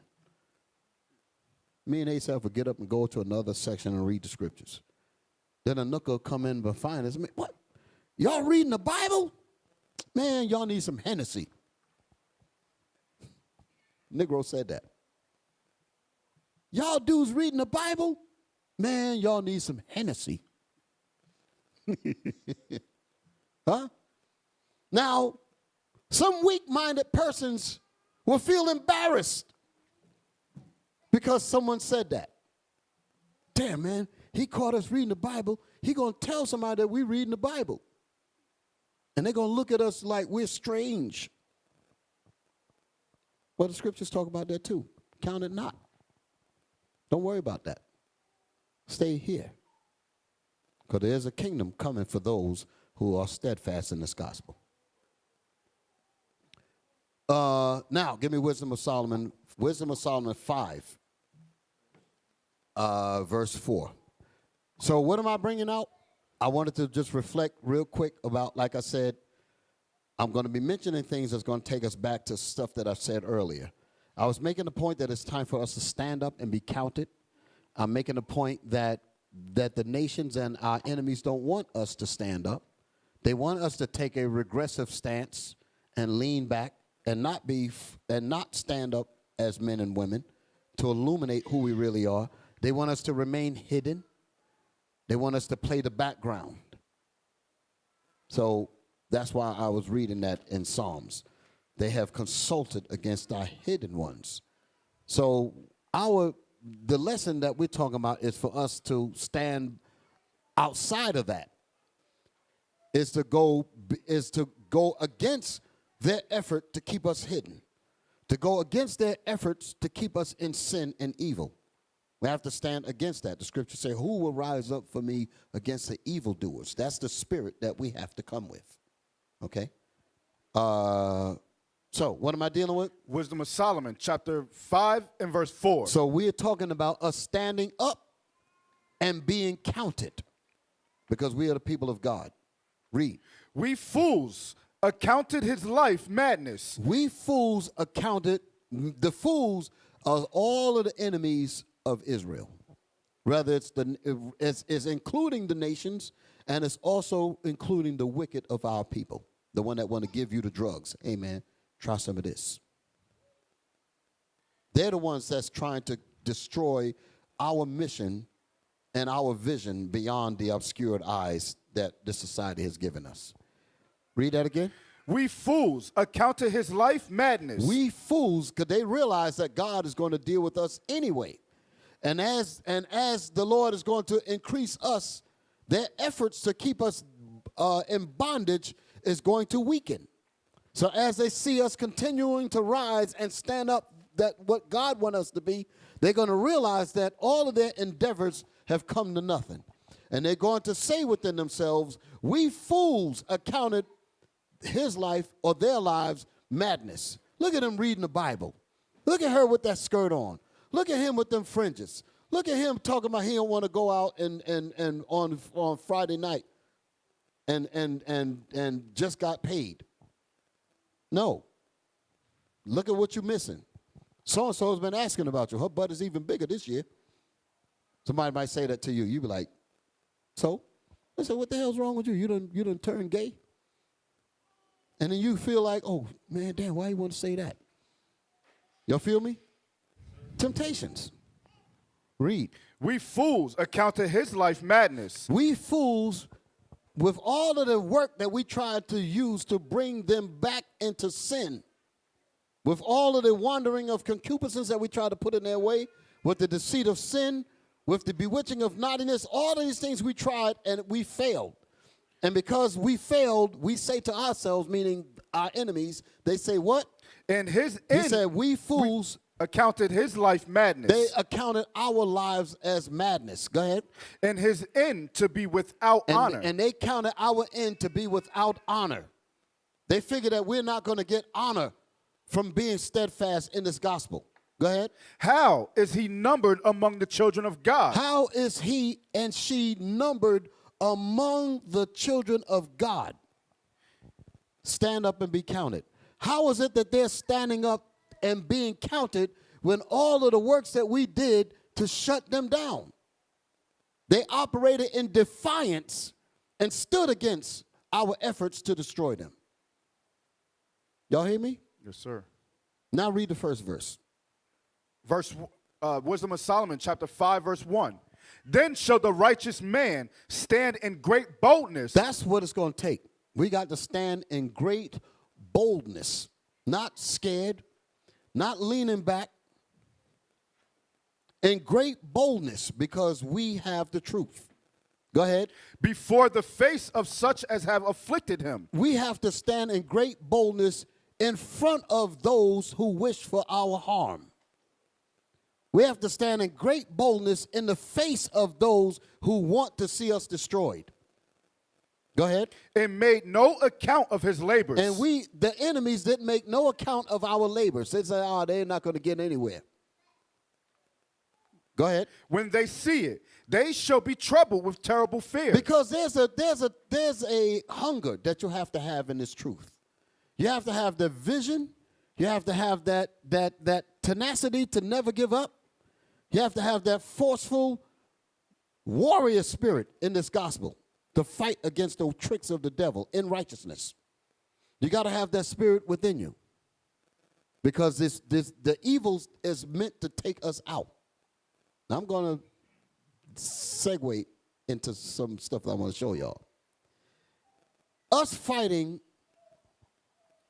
for righteousness, us fighting through temptation, us fighting when when the real trials came. IUIC has a story to tell. Are y'all all right? IUIC, in its beginning years, y'all heard about the first school that we had. When I say the first school, I'm talking about the first actual school, which was a school in Brooklyn, 1088 Nostrand Avenue. Y'all all right?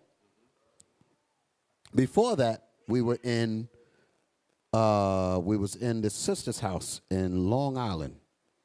Then we went to Bishop's basement. And that's when his toilet started getting broken, because too many butts on a house toilet ain't going to work too well. Time for us to get a building. Y'all all right? So then we got the building. We got the 1088 school. Now, Kaj, you got my pictures? Let's start rolling them. Now, what I want to do, I want to explain what y'all are seeing here. Now, don't show it yet. When we went, because why am I bringing this up? I'm showing you that when trials come up, you can't cow down. When temptations to fall comes your way, that's when you have to find that inner strength to push. At the time that I'm about to speak on, we did not know where we were going to go. You feel me? We had to rely on our faith. And the thing about trials causes you to reassess your ability. Y'all feel me? Whenever you're going through some tough times, that's when you have to do what they call some introspection and look to try to find out what strengths do you have. What's inside you that can help you get past this hurdle? And being that we were not in Bishop's basement where you had like a few families. Now we're actually in our first school, 1088 Brooklyn, Nostrand Avenue. We're there. And we were there, and let's say, I think it was about maybe 75 people. We had, show the tape. Now we can start showing the pictures. This right here is the stage area where the leadership table would sit. Y'all all right? What you're looking at is when we left. We had to leave. And I'm going to tell you that story as this is going down. All right? So these are the walls. That's the side walls. Go ahead. That's all in the front area, the leadership area, as we will call it.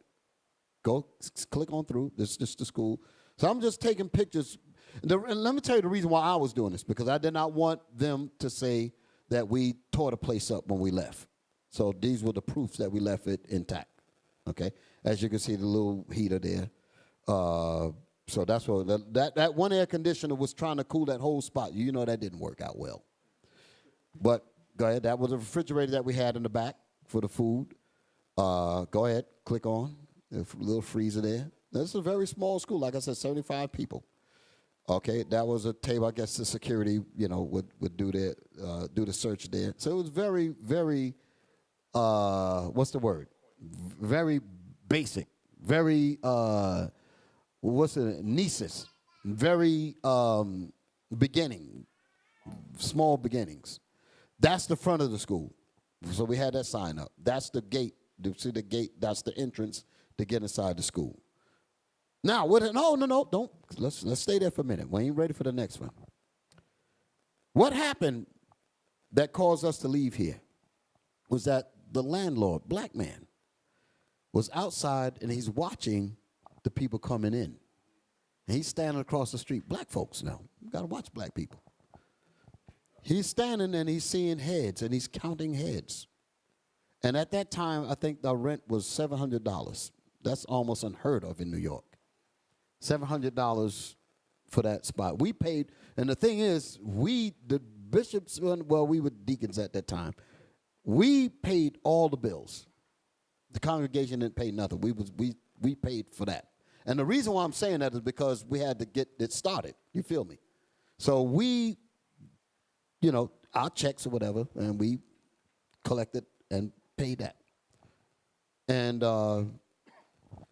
so he's standing across the street and he sees the bodies coming in. He's seeing the heads coming in. He sees the women coming in, the men coming in, and all of this, cars going up and down the street. He thinks to himself, there's a lot of people going up in there. I could raise this rent.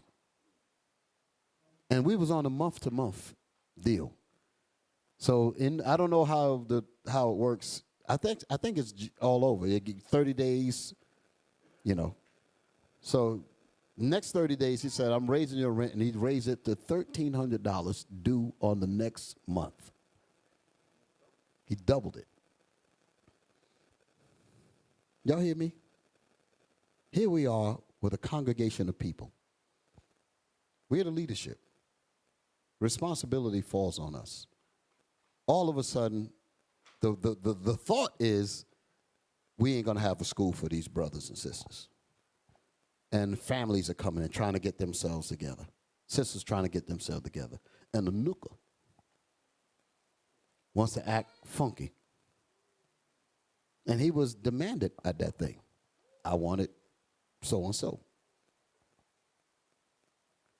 Trials purifies. Trials causes you to dig down and look for those strengths that you didn't even know you had. Can I get a witness? When you're faced with some adversity, you find things that you didn't know you had. You come up with strengths that you didn't know you had, because everything else, all your confusion is out there. See, you can think clear when confusion leaves. When you're left with raw reality, that's when the real you comes down and have a seat with you. Have a little talk with you. The real you sit down with yourself and say, okay, what we gonna do? Now you got to start doing an inventory on what's in here. Now remember, it's a panel of deacons and the elders. We didn't call them bishops at the time, and the elders. We're faced with a situation. Can't stress the body. Don't want to. So what we going to do? Y'all all right? So Bishop says, we're not giving this guy no damn $1,300. This is wicked as hell. I said, we with you. Immediately, we said, we got to look for another place. Now, you know how hard it is to just find another place just like that? When we went to search for this place here, this didn't just pop up. That's the man that he knows what I'm talking about, Officer David. We had to put some real work in to find property like this, to find other properties that, well, in New York we had, other teams to deal with that, but I use this as an example on the work you have to go through to find something decent. So here we are. We're pressed. What are we going to do? We had to, again, sit down with ourselves and organize. That's when when you started hearing talk about exponential growth and organization and all of that, that's when it was born. It was born then. And I'm going to tell you how it happened. Us sitting down with ourselves, meaning that we had to communicate with each other. We had Captain Barnabas. I didn't know that he knew what he knew. We had other brothers. I did not know what they knew. Deacon Malachi has a business. He has trucks. We didn't know that. We found out that day. Deacon Joshua has skills in terms of looking for property. He's basically like our Officer David. As y'all know, y'all click pretty well together. So we began to look inside the advertisements, and we had found this property in the Bronx, Paulding Avenue. We had found this place in the Bronx. And understand that we did not really have real time to look for the perfect place. Y'all follow me? Because we have to make sure that the congregation is not broken in their spirit. This is a stress on us. So we have to, again, assess each of our abilities. Brothers didn't know that I had some education in drafting and electrics. They didn't know that. They found out that day. Other brothers that had skills in carpentry, plumbing, we found out that day because we had to sit down and assess our values in the heat of the moment. Can you dig it? We come across a place. Show the next picture. So we move all of our stuff, the trucks, we brought the trucks in that night, took everything out of there. The landlord standing outside, he just sees us exiting the Pharaoh's kingdom. He just sees us all just, he's like, well, where are you going? I said, you told us to leave. No, I didn't. I told you that just the rent was such as. I said, no, that's cold. Get the hell out. So we gone. Now we come across this place. Look at this place here. Can y'all see this?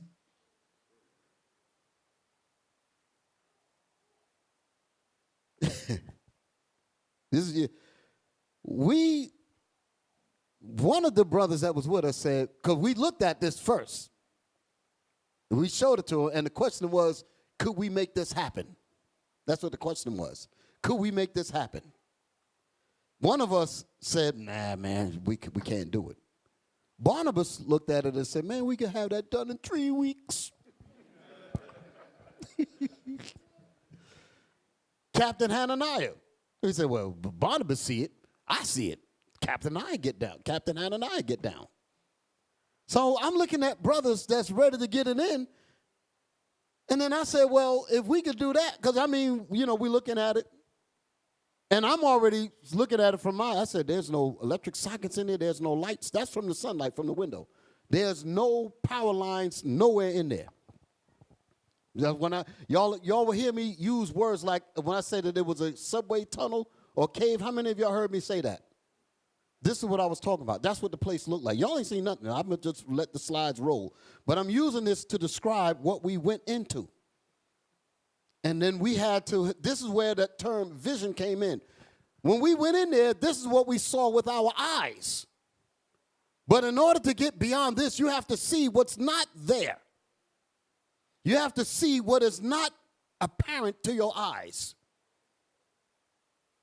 Faith is the substance of things hoped for, and that faith, which is the works of us uniting our talents together, that became the evidence of things not yet seen, which is what this turned into. Y'all all right? So as this was happening, we saw this, immediately the drawings had to start drawing out this and that. Barnabas had to come in with his tools and his skills, and we all working. We literally sat down and actually had, we took them folding tables, and each of group had their tables, and we had to draw out what we needed to do to get that place up to where we needed to. Can y'all dig it? All just because we was put against a wall, while at the same time, I was working in Manhattan. I watched the white man build a building right in front of me. What I mean by that, when I say I watched them, meaning that the times that I was there working, they actually started to build a building right in front of me, and I watched how they do it. They sent in laborers. They sent in cement layers, steel workers. They had teams that was going in. They do their job. When they leave, another group come in behind them, another group come in, until the dang on thing was getting built. And I'm sitting there watching this, and I'm thinking, I'm like, how in the world am I going to sit here knowing what we know, and I'm going to watch this man just build a building right in front of me, and here we are. We got the skills to do what we need to do. We're going to get it done. And that's how we had to talk. We had to literally talk like that. We going to do it. We going to get it done, and ain't nothing going to stop us. And that's the fire that came behind that. And we went in there and did it. Then the kitchen got involved because we were working around the clock. The food line, because we did not want to have to stop, because the congregation can't come to this. So we were keeping the Sabbath in our houses for a few weeks. But we had to encourage them, don't lose faith, because we are building our sanctuary. You feel me? It was similar to what happened here. When we had to leave Concord, we didn't come, did we? I'm trying to remember. There was a few weeks between this, and we were here working. But we had to keep the spirits up. Brothers and sisters, we got a sanctuary coming. Don't lose hope. That's the reason why we had to do a preliminary tour, because we weren't ready to fully open up. But I said we got to let the people see. Because if we don't even let them see it, they might start to lose. They got to at least see what are they waiting for. So when they came and they said, okay, now I know it ain't just talk. That's what happened here. Y'all all right? So when we were doing that, and like I said, watching them, watching this man just build this building in front of me, and I really began to say, I said, why is it that we can't do this? What is so great about them? I mean, I really had to say those things to me. And that's the reason why sometimes some people see my passion and my anger when it comes to us not doing the things when I know that we got the capability of doing. Because I know we're great people. And when I don't see that, I get angry. Because I know you're the greatest people that ever put your foot on this damn planet. And when I don't see that, that angers me. So when I was watching, when I saw that happening, I'm like, why is it that we can expect all kind of greatness from them, but we can't expect it from ourselves? Then at the same time, we giving billions and billions of dollars away in the U.S. economy every year. We can't get nothing done like this. Y'all understand what I'm saying? So we start planning. We start making it happen. The sisters that were that was preparing the food, they got a chance. We had to make it somewhat safe for them to come in. They couldn't come in right away. We had to make it halfway safe so that they could bring it, and then, and we can let them go back out. But we couldn't let them stay there. But, they see it happening. And you can imagine, because if you look at things in retrospect or hindsight, you might be able to say, oh, man, that wasn't really that bad. But if you never seen where we are today, and that was your only reference of progress, your spirit might not be as what it is today. There was no seeing, for some of us, there was no seeing beyond this. So you really have to really put some work in to really show that, listen, we can go beyond this here. So it took a lot of work, spiritual work, mental work, physical work. So let's let them pictures go. I want y'all to really look at what you're looking at. We had to, like I said, build the walls. It was all stone. Y'all all right? Look at this. Look at this place. That's when we started to gather our tools up, because we getting ready to go to work. We getting ready to build. Go ahead. Those were there. This is a basement. It was basically, this place was a plumbing supply area. No electricity. Slow it down for a second. No electricity, no. It was basically a storage where they used to just keep pipes. That's all they kept down there, a bunch of pipes. We told the landlord, oh, yeah, well, if we're going to deal with this here, you got to get those pipes out of there. I said, we'll take it after that. It was loaded with pipes. That was the picture that we saw in the ad. That's when the brother said, yo, we can't make this happen. So once they cleared the pipes out, this is what was left. And to show you how messed up the place was, the landlord gave us 3 months free with a contract of 5 years. 3 to 5 years. I think it was a 5-year contract. Understand how that works. You'll sign a contract, and I'm going to give you 3 months of free rent. And that 4th month come, pay. You follow me? That's the contract that will have you locked in for 5 years. Y'all follow me? So, again, the pressure is on our back. We get ready to, the question is, do we sign a 5-year contract with this kind of place? The pressure, the stress. How would we get the people to support us with this? You really got to really do some spiritual work to really show that, listen, we are going somewhere. You got to really paint vision. You got to really give a real example of, listen, we ain't bull jiving. We're going to get this thing done. The people have to really see and believe that. And usually, when you see people believing like what people say about leaders, if you see leaders that are really serious and you see they really got some direction, it's easier for me to follow somebody like that. Because if they have so much faith in this thing and they're actually working every nuance of their spirit in it, it's bound to have some kind of return. So we got in here, so the guy gave us that as our option. 3 months. After that, pay, and I forget what the amount was. I don't remember.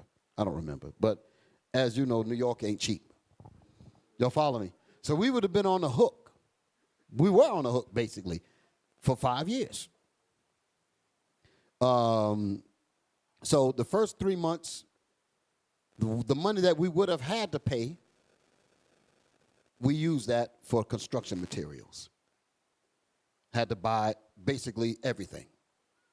Wiring, switches, plugs, light fixtures, floor. We had to actually put a floor in there.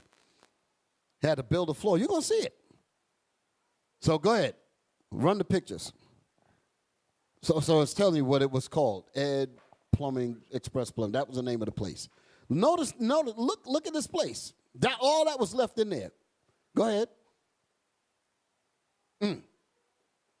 Can y'all really see what y'all looking at? How discouraging would this be to brothers and sisters of little faith after that trauma that we just went through in 1088? Come on. Now we're starting to sweep up a little bit. Just look at that. That's the whole area in there. There's just different pictures of the walls. Continue. So, come on. So we just moving through. Everybody's with me. So as you see, I took a lot of pictures. Captain Zephaniah was what we call you can slow down.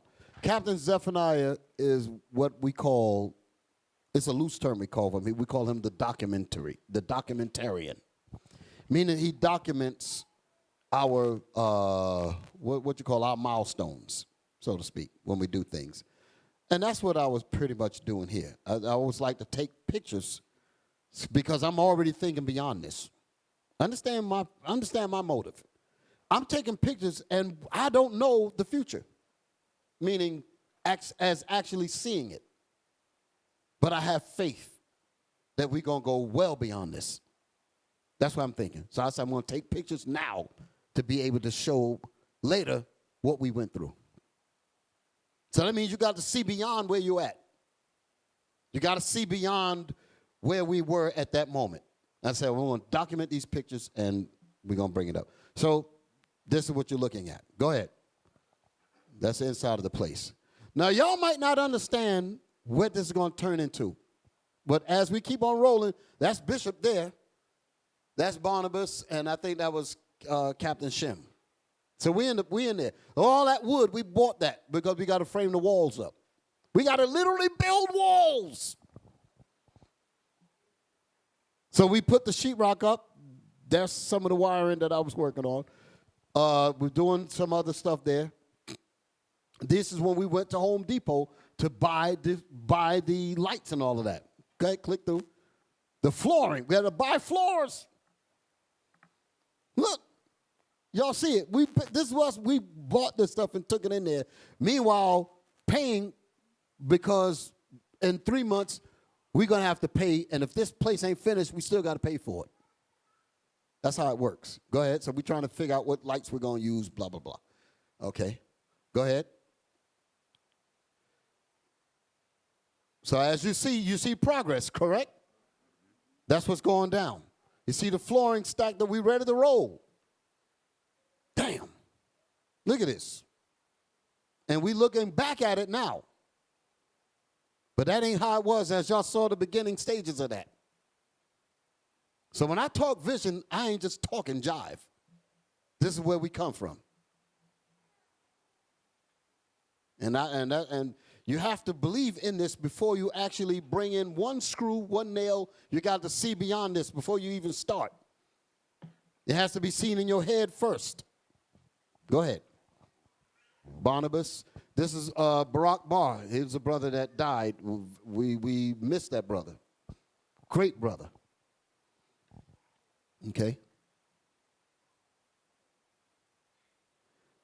Like I said, building the floors. Look. We had to actually build a floor on top of a broken floor.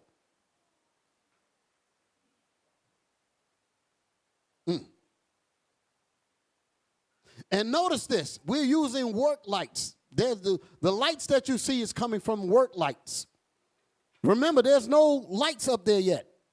We're using those plug-in lights on the pole. That's what we're using to light the place up. In the dark. We're working through the night.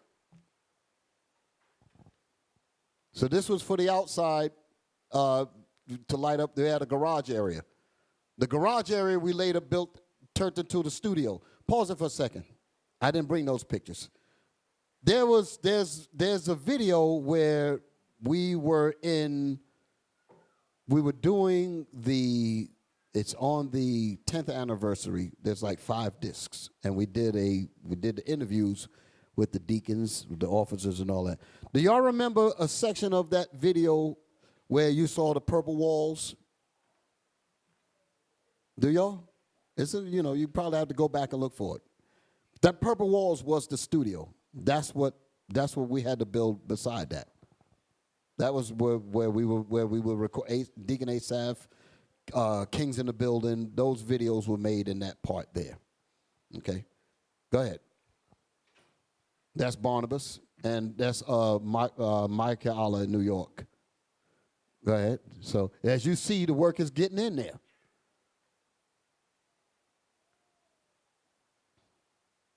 That was me, my little meter. As you can see all the stuff on the floor, all that, we had to keep buying that stuff and doing the work. And you notice that we got plastic bags on the windows because we don't want people looking in. New York is thievery. They see that the place, if we ever left the place and they peek it in, they say, oh, they got flooring, they got tools, they got this, they busted in. They're taking it. Thank you. So we blacked the windows out because we know how it is. Here's New York. The bathrooms, we had to do that. Go ahead. Look at it. Look at what we went into. But keep on going. You say to yourself, damn. That's Captain Abiel doing some painting. And we were using every talent that came on the deal, we were bringing it in. So the walls are up, we painting the walls now.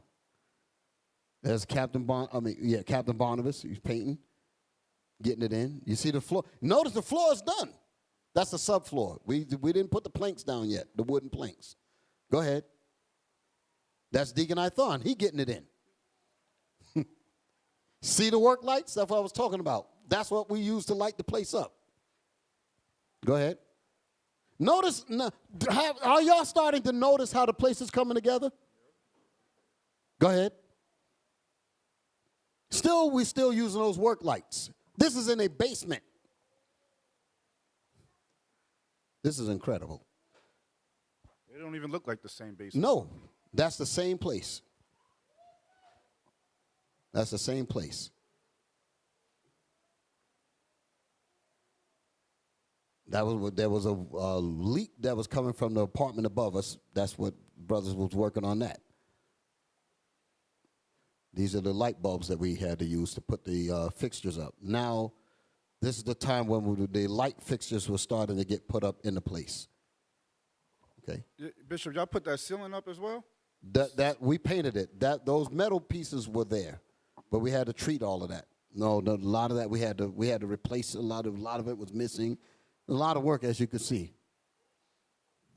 Captain Shim with the flooring. Who is this? That's Barnabas again. Go ahead. Go ahead. This is Captain Hananiah and Barnabas. Those two always work together. Okay, so we're putting the flooring down. Are y'all seeing this?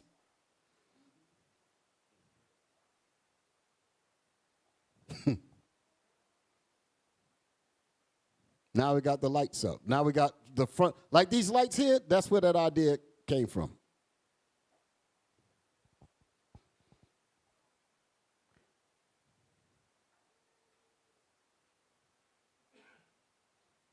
Tell your story after this. Just hold it. That's Captain Joel and Captain Hananiah. Look how tired those men look. Putting in that work, baby. Go ahead. Getting it in, putting that flooring in. Still ain't put the lights up yet. This is still dealing with the work lights. Now the lights are I'm starting to get the lights going on. Come on. Just waiting to connect them up and all that. So those are the placements of it. Hold it. That's Deacon Joshua. What he was doing, he was using this material called to encapsulate pipes, because pipes have asbestos. So you had to encapsulate that so this doesn't break loose and all that other stuff. So that's what was happening there. That's why he's got that suit on. We were making sure that none of that got on us. So we had to encapsulate it before we let anybody in there, all that kind of stuff. So, okay. As y'all can see, can y'all see the transformation? Look at it. That's me and Deacon. That's me and Captain Abiel. We're actually putting up the light fixtures there. There's Captain Barnabas again. Okay, there's more painting. There's brother, Soldier Barack Bar actually. He wanted to give us that facial. All praises. That's my brother. Okay, so as you can see, the work was rolling. Okay. We had to do that, had to paint that. That was a set of the piping that came from the second floor. We had to encapsulate all of that. Okay. So hold it, right there. You see the lights on. That's the actual lights that lit up the place. Okay. Now go ahead on.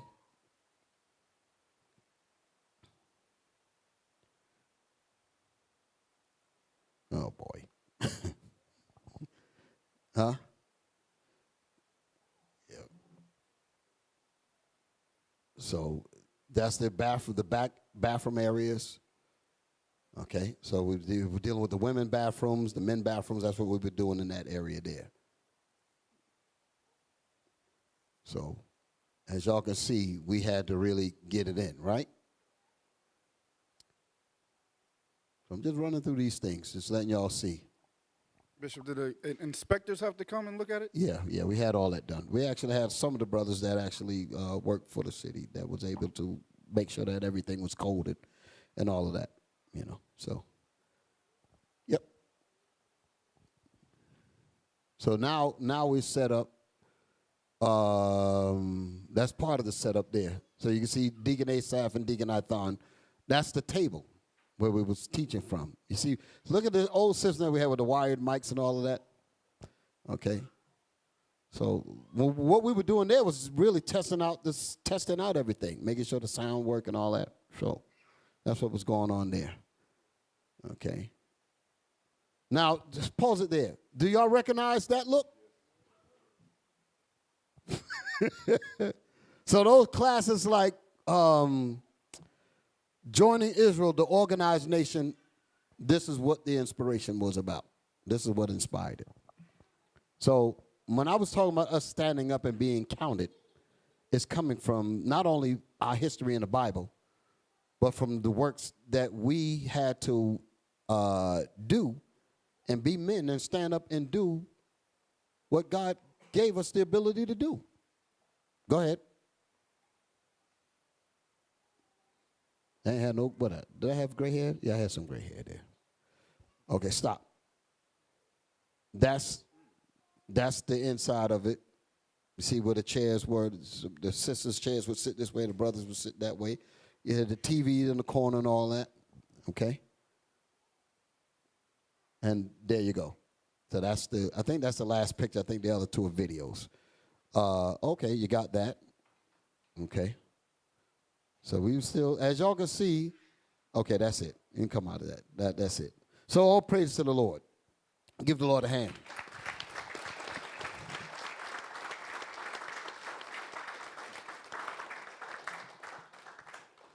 So when I mention things about how great we are, and there's a lot of people that put their hands in this, men, women, children, everybody, was to make sure that that we got the school up and running. Brothers and sisters were very happy to be able to come in and the fellowship. You know, we even ran air conditioning in there later. You know, yeah, we ran air conditioning in there. You know, with the inverter system outside with the, you know, that. So we had to do that. And that's how it went. So from there, that's when we went to the Mount Vernon building and did the whole process all over again. And I think y'all seen that video. Okay. And then from there, we came here. Well, I came here.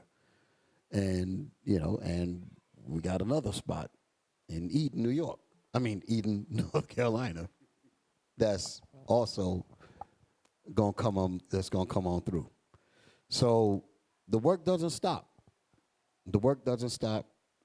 And our ability to continue to stand up doesn't stop. Okay? All right, so give a couple more scriptures, right? And then give the brothers and sisters a break. Y'all all right? Okay. Yeah, 14:22. 14:22 to 27. Wisdom of Solomon, chapter 14 and verse 22. Moreover, this was not enough for them. So this is a case. Now with what I just showed on the video is the great work that we did within our collection of righteous spirits. Everybody's with me. But while we're doing that, there's still evil on the outside of these walls. There's evil on the outside of this project that I just showed y'all. Y'all all right? So as we move to do these things, you got a lot of wickedness that don't want to see us come to the reality. And mind you, I forgot to mention this. The landlord was a lawyer in this place. You understand? He knew the law. He really thought that we were not going to get that place up and running. You feel me? He knew he had us locked. He came downstairs once the place was done. Because the neighbors, man, they hammering, they doing all kinds, so they complained to him. We worked on this thing for like 2 months. This thing took some time to get this done. So they were paying rent, but at the same time, we had to abide with noise ordinances, you know, all that kind of stuff. So at like 10 o'clock, we said, listen, we need the time to do it. You're trying to hold us to a thing. We got to get this work done. So he gave us a 10, you know, to like 10 o'clock, and you know, after that, then. So we had to understand what we had to do. We had to organize how we did things. All of the heavy type of work, we had to do it during the morning hours, and that we had to leave the quiet stuff to work beyond that into the morning. So it's not to disturb them, because this is a 20. We have to keep this thing. We cannot afford to just leave and come back the next morning. That's time that we need. So a lot of organization came in to do this here. So when the guy came, so when it was all done, he comes down, because like I said, he did not expect that we would get the place up. Y'all saw that last picture? Go back to that last picture with the chairs. He came. Y'all already know. Is it possible for you to do an A/B comparison with that first picture and this? Can y'all do it? I'm asking my IT brothers. That first picture. Okay, just hang on. Yeah. We're going to work on it. What showed? Yeah, okay, you did it. This is what we took when we got there. This is when he said, you got 3 months, da-da-da-da-da-da-da, right? Everybody's with me. In his mind, I got him. Can you dig it? There ain't no way in the world they're going to be able to get this thing up. Now, remember the pressure now. Congregation been out. The landlord got crazy with the last place. The rent went up. We got all that on our back. We were forced, not like we were unwilling, but we were prompted, I guess I should say, to look inside our talents and see what we can do as an organized nation. That's when that term came up. That's on the back of our shirts. It came from this here. We had to look and say, you know what? We got no choice. We got to do it. So we inherited this. Now show the next picture. So then it ended up at that. So the guy came downstairs and he saw this. He didn't see none of the project. He didn't see the progress, the process. He didn't see any of that at all. His last memory was what that first picture was. Then he comes down and he sees this. Guess what the devil says? Nice color. He was hurt. He couldn't believe it. Because the deal was, he was saying, where's the white people? That's what he was saying. Oh, just you black people did this? That's what he was saying. He was blown away. I wish I would have took that picture. He was blown away. He said, ain't no way, boy. He was blown away. Now, here's the funny part about it. We're locked in at our rate. The way the place looked now, he can get twice, damn near 3 times the monies. But he's locked with us for 5 years. He was thinking that, listen now, he was thinking that he had us to be in a bomb shelter for 5 years, come out, paradise with air conditioning, all of that. A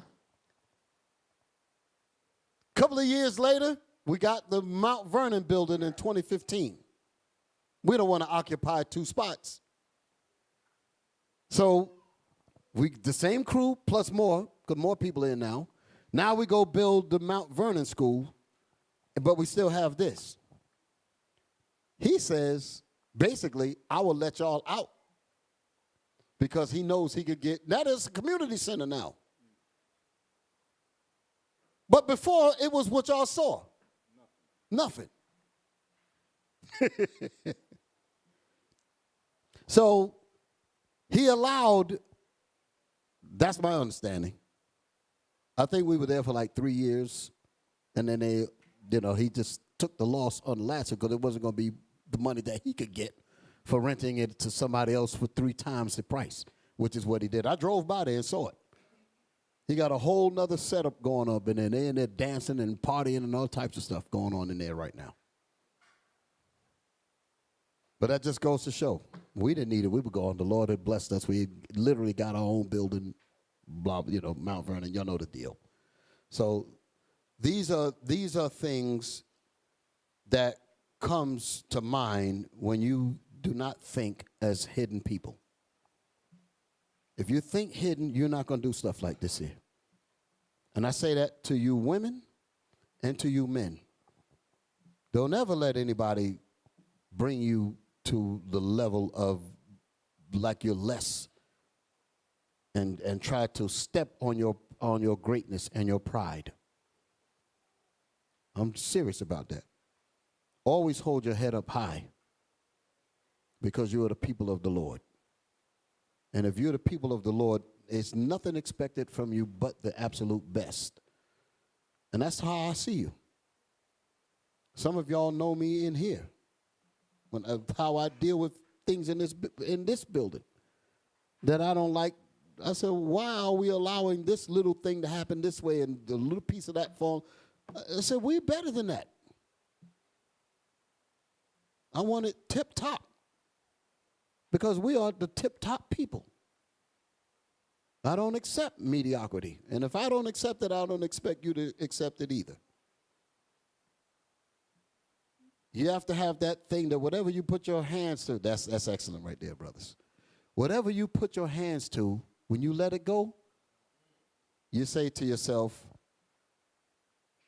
I could put my name on it because I put my very best in it and it represents me. That's the pride that you have to take in your work, in everything that you do. Put your absolute best into it and accept the fruit of your hands. That's why I talked about Adam. When God made Adam, before he formed him, he said, let us make man in our image. And he made man, and then came woman. And before man was made, God had to see man in his mind first. Before the earth was made, God had to see the earth in his mind first, in God's mind. He had to see day and night first before night and day existed. Y'all follow me? So if that's how God is made, he made man that same way. He gave man the ability to have vision in his head that is not yet seen. But what did God do? God manipulated the elements to create daylight. It was all, like the Bible says, the earth was without form and was void and without form.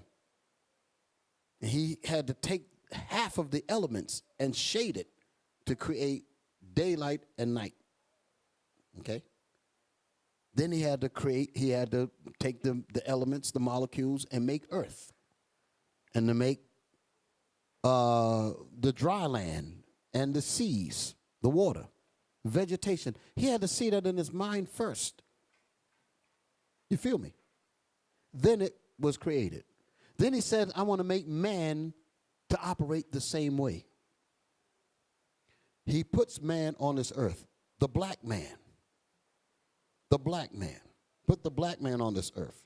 And he gives Adam the same mind that operates like his. Okay, Adam, I'm going to put you on this earth with vegetation, water, land, and you are going to have to formulate clothing. You're going to have to formulate housing. You're going to have to formulate everything else. But in order for you to formulate it, you'll have to see it in your head first. When he saw it in his head, then he had to train his hands to go out into the earth and draw the materials and fashion them to mimic what's in his head. That's vision.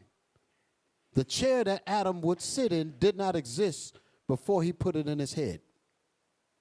The house that he had to live in to cover shame, like the scriptures say, did not exist before he had to put it in his head. He had to see it in his head first. Then he had to take his hands and manipulate the minerals in the earth to bring forth chair, to bring forth clothing, to bring forth the house to cover shame, to bring forth a vineyard. He had to see that in his head first. And if God can do that with Adam, and we're the children of Adam, why is it that we can't do that? So we are to never let anyone kill your aspirations for greatness. I'm almost 60 years old, and I've seen a lot of situations where people have allowed negative people to kill their spirit, to kill their ingenuity and their desire to be great. And I hate to see that. A people that is bubbling with talent, don't squander that talent. Christ gave you that talent for a reason. That's what I was going over last week about the pounds. He gave us the pounds. He said he gave one 10, he gave another one 5, and he gave another one 1. He said, "Are you going to use my talents that I gave you?" And God gave us all talents. And that's what we had to do when that landlord got funky with us.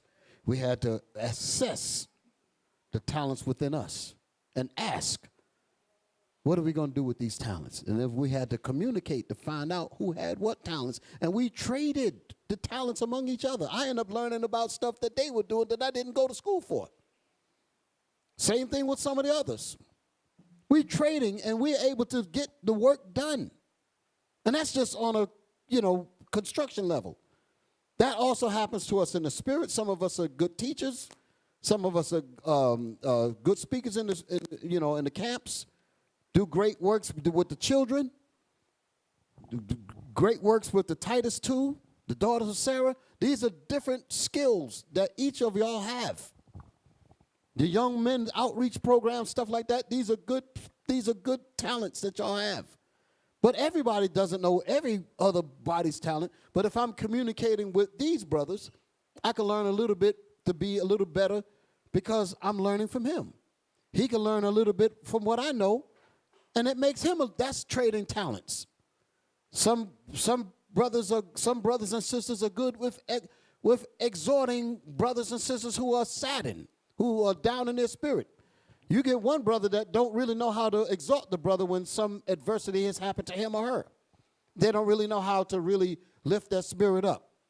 But then brother so-and-so come along, and sister so-and-so come along and talk to that same brother and able to lift that brother and that sister back up. And then me, as the one that don't know how to do that, I want to have a conversation with him so that I can learn a little bit of that talent. Now, we traded some talent. Now I know a little bit about how to exhort my brothers and my sisters. For the women. The women know how to do the same thing when they trade their talents among each other. This is the greatness of unity. This is the greatness of being in this congregation. And we pray to the Lord that he keep his spirit with us and keep moving in the right direction.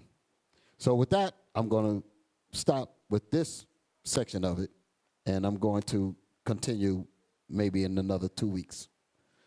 All praise to the Most High. Shalom.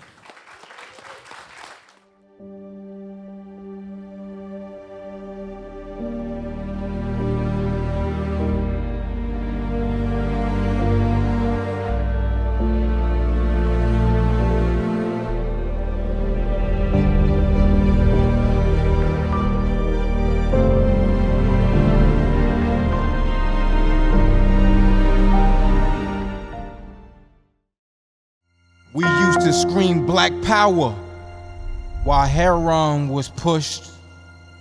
But at the end of the day, nothing's in vain. IUIC has been given a vision. The tents of Judah has risen. Many has attempted the mission. Minor murmuring, omitting, and missing the mark. Just reading that he had the flame of fire in his eyes gave us the spark. We on Paul's mission. We out on the road, purple and gold, from Mexico, Cuba, Haiti, Ghana, Sierra Leone, 144,000 boots banging, concrete crackling. These are our men repented at heart. The scriptures is proof. IUIC, we deliver the truth.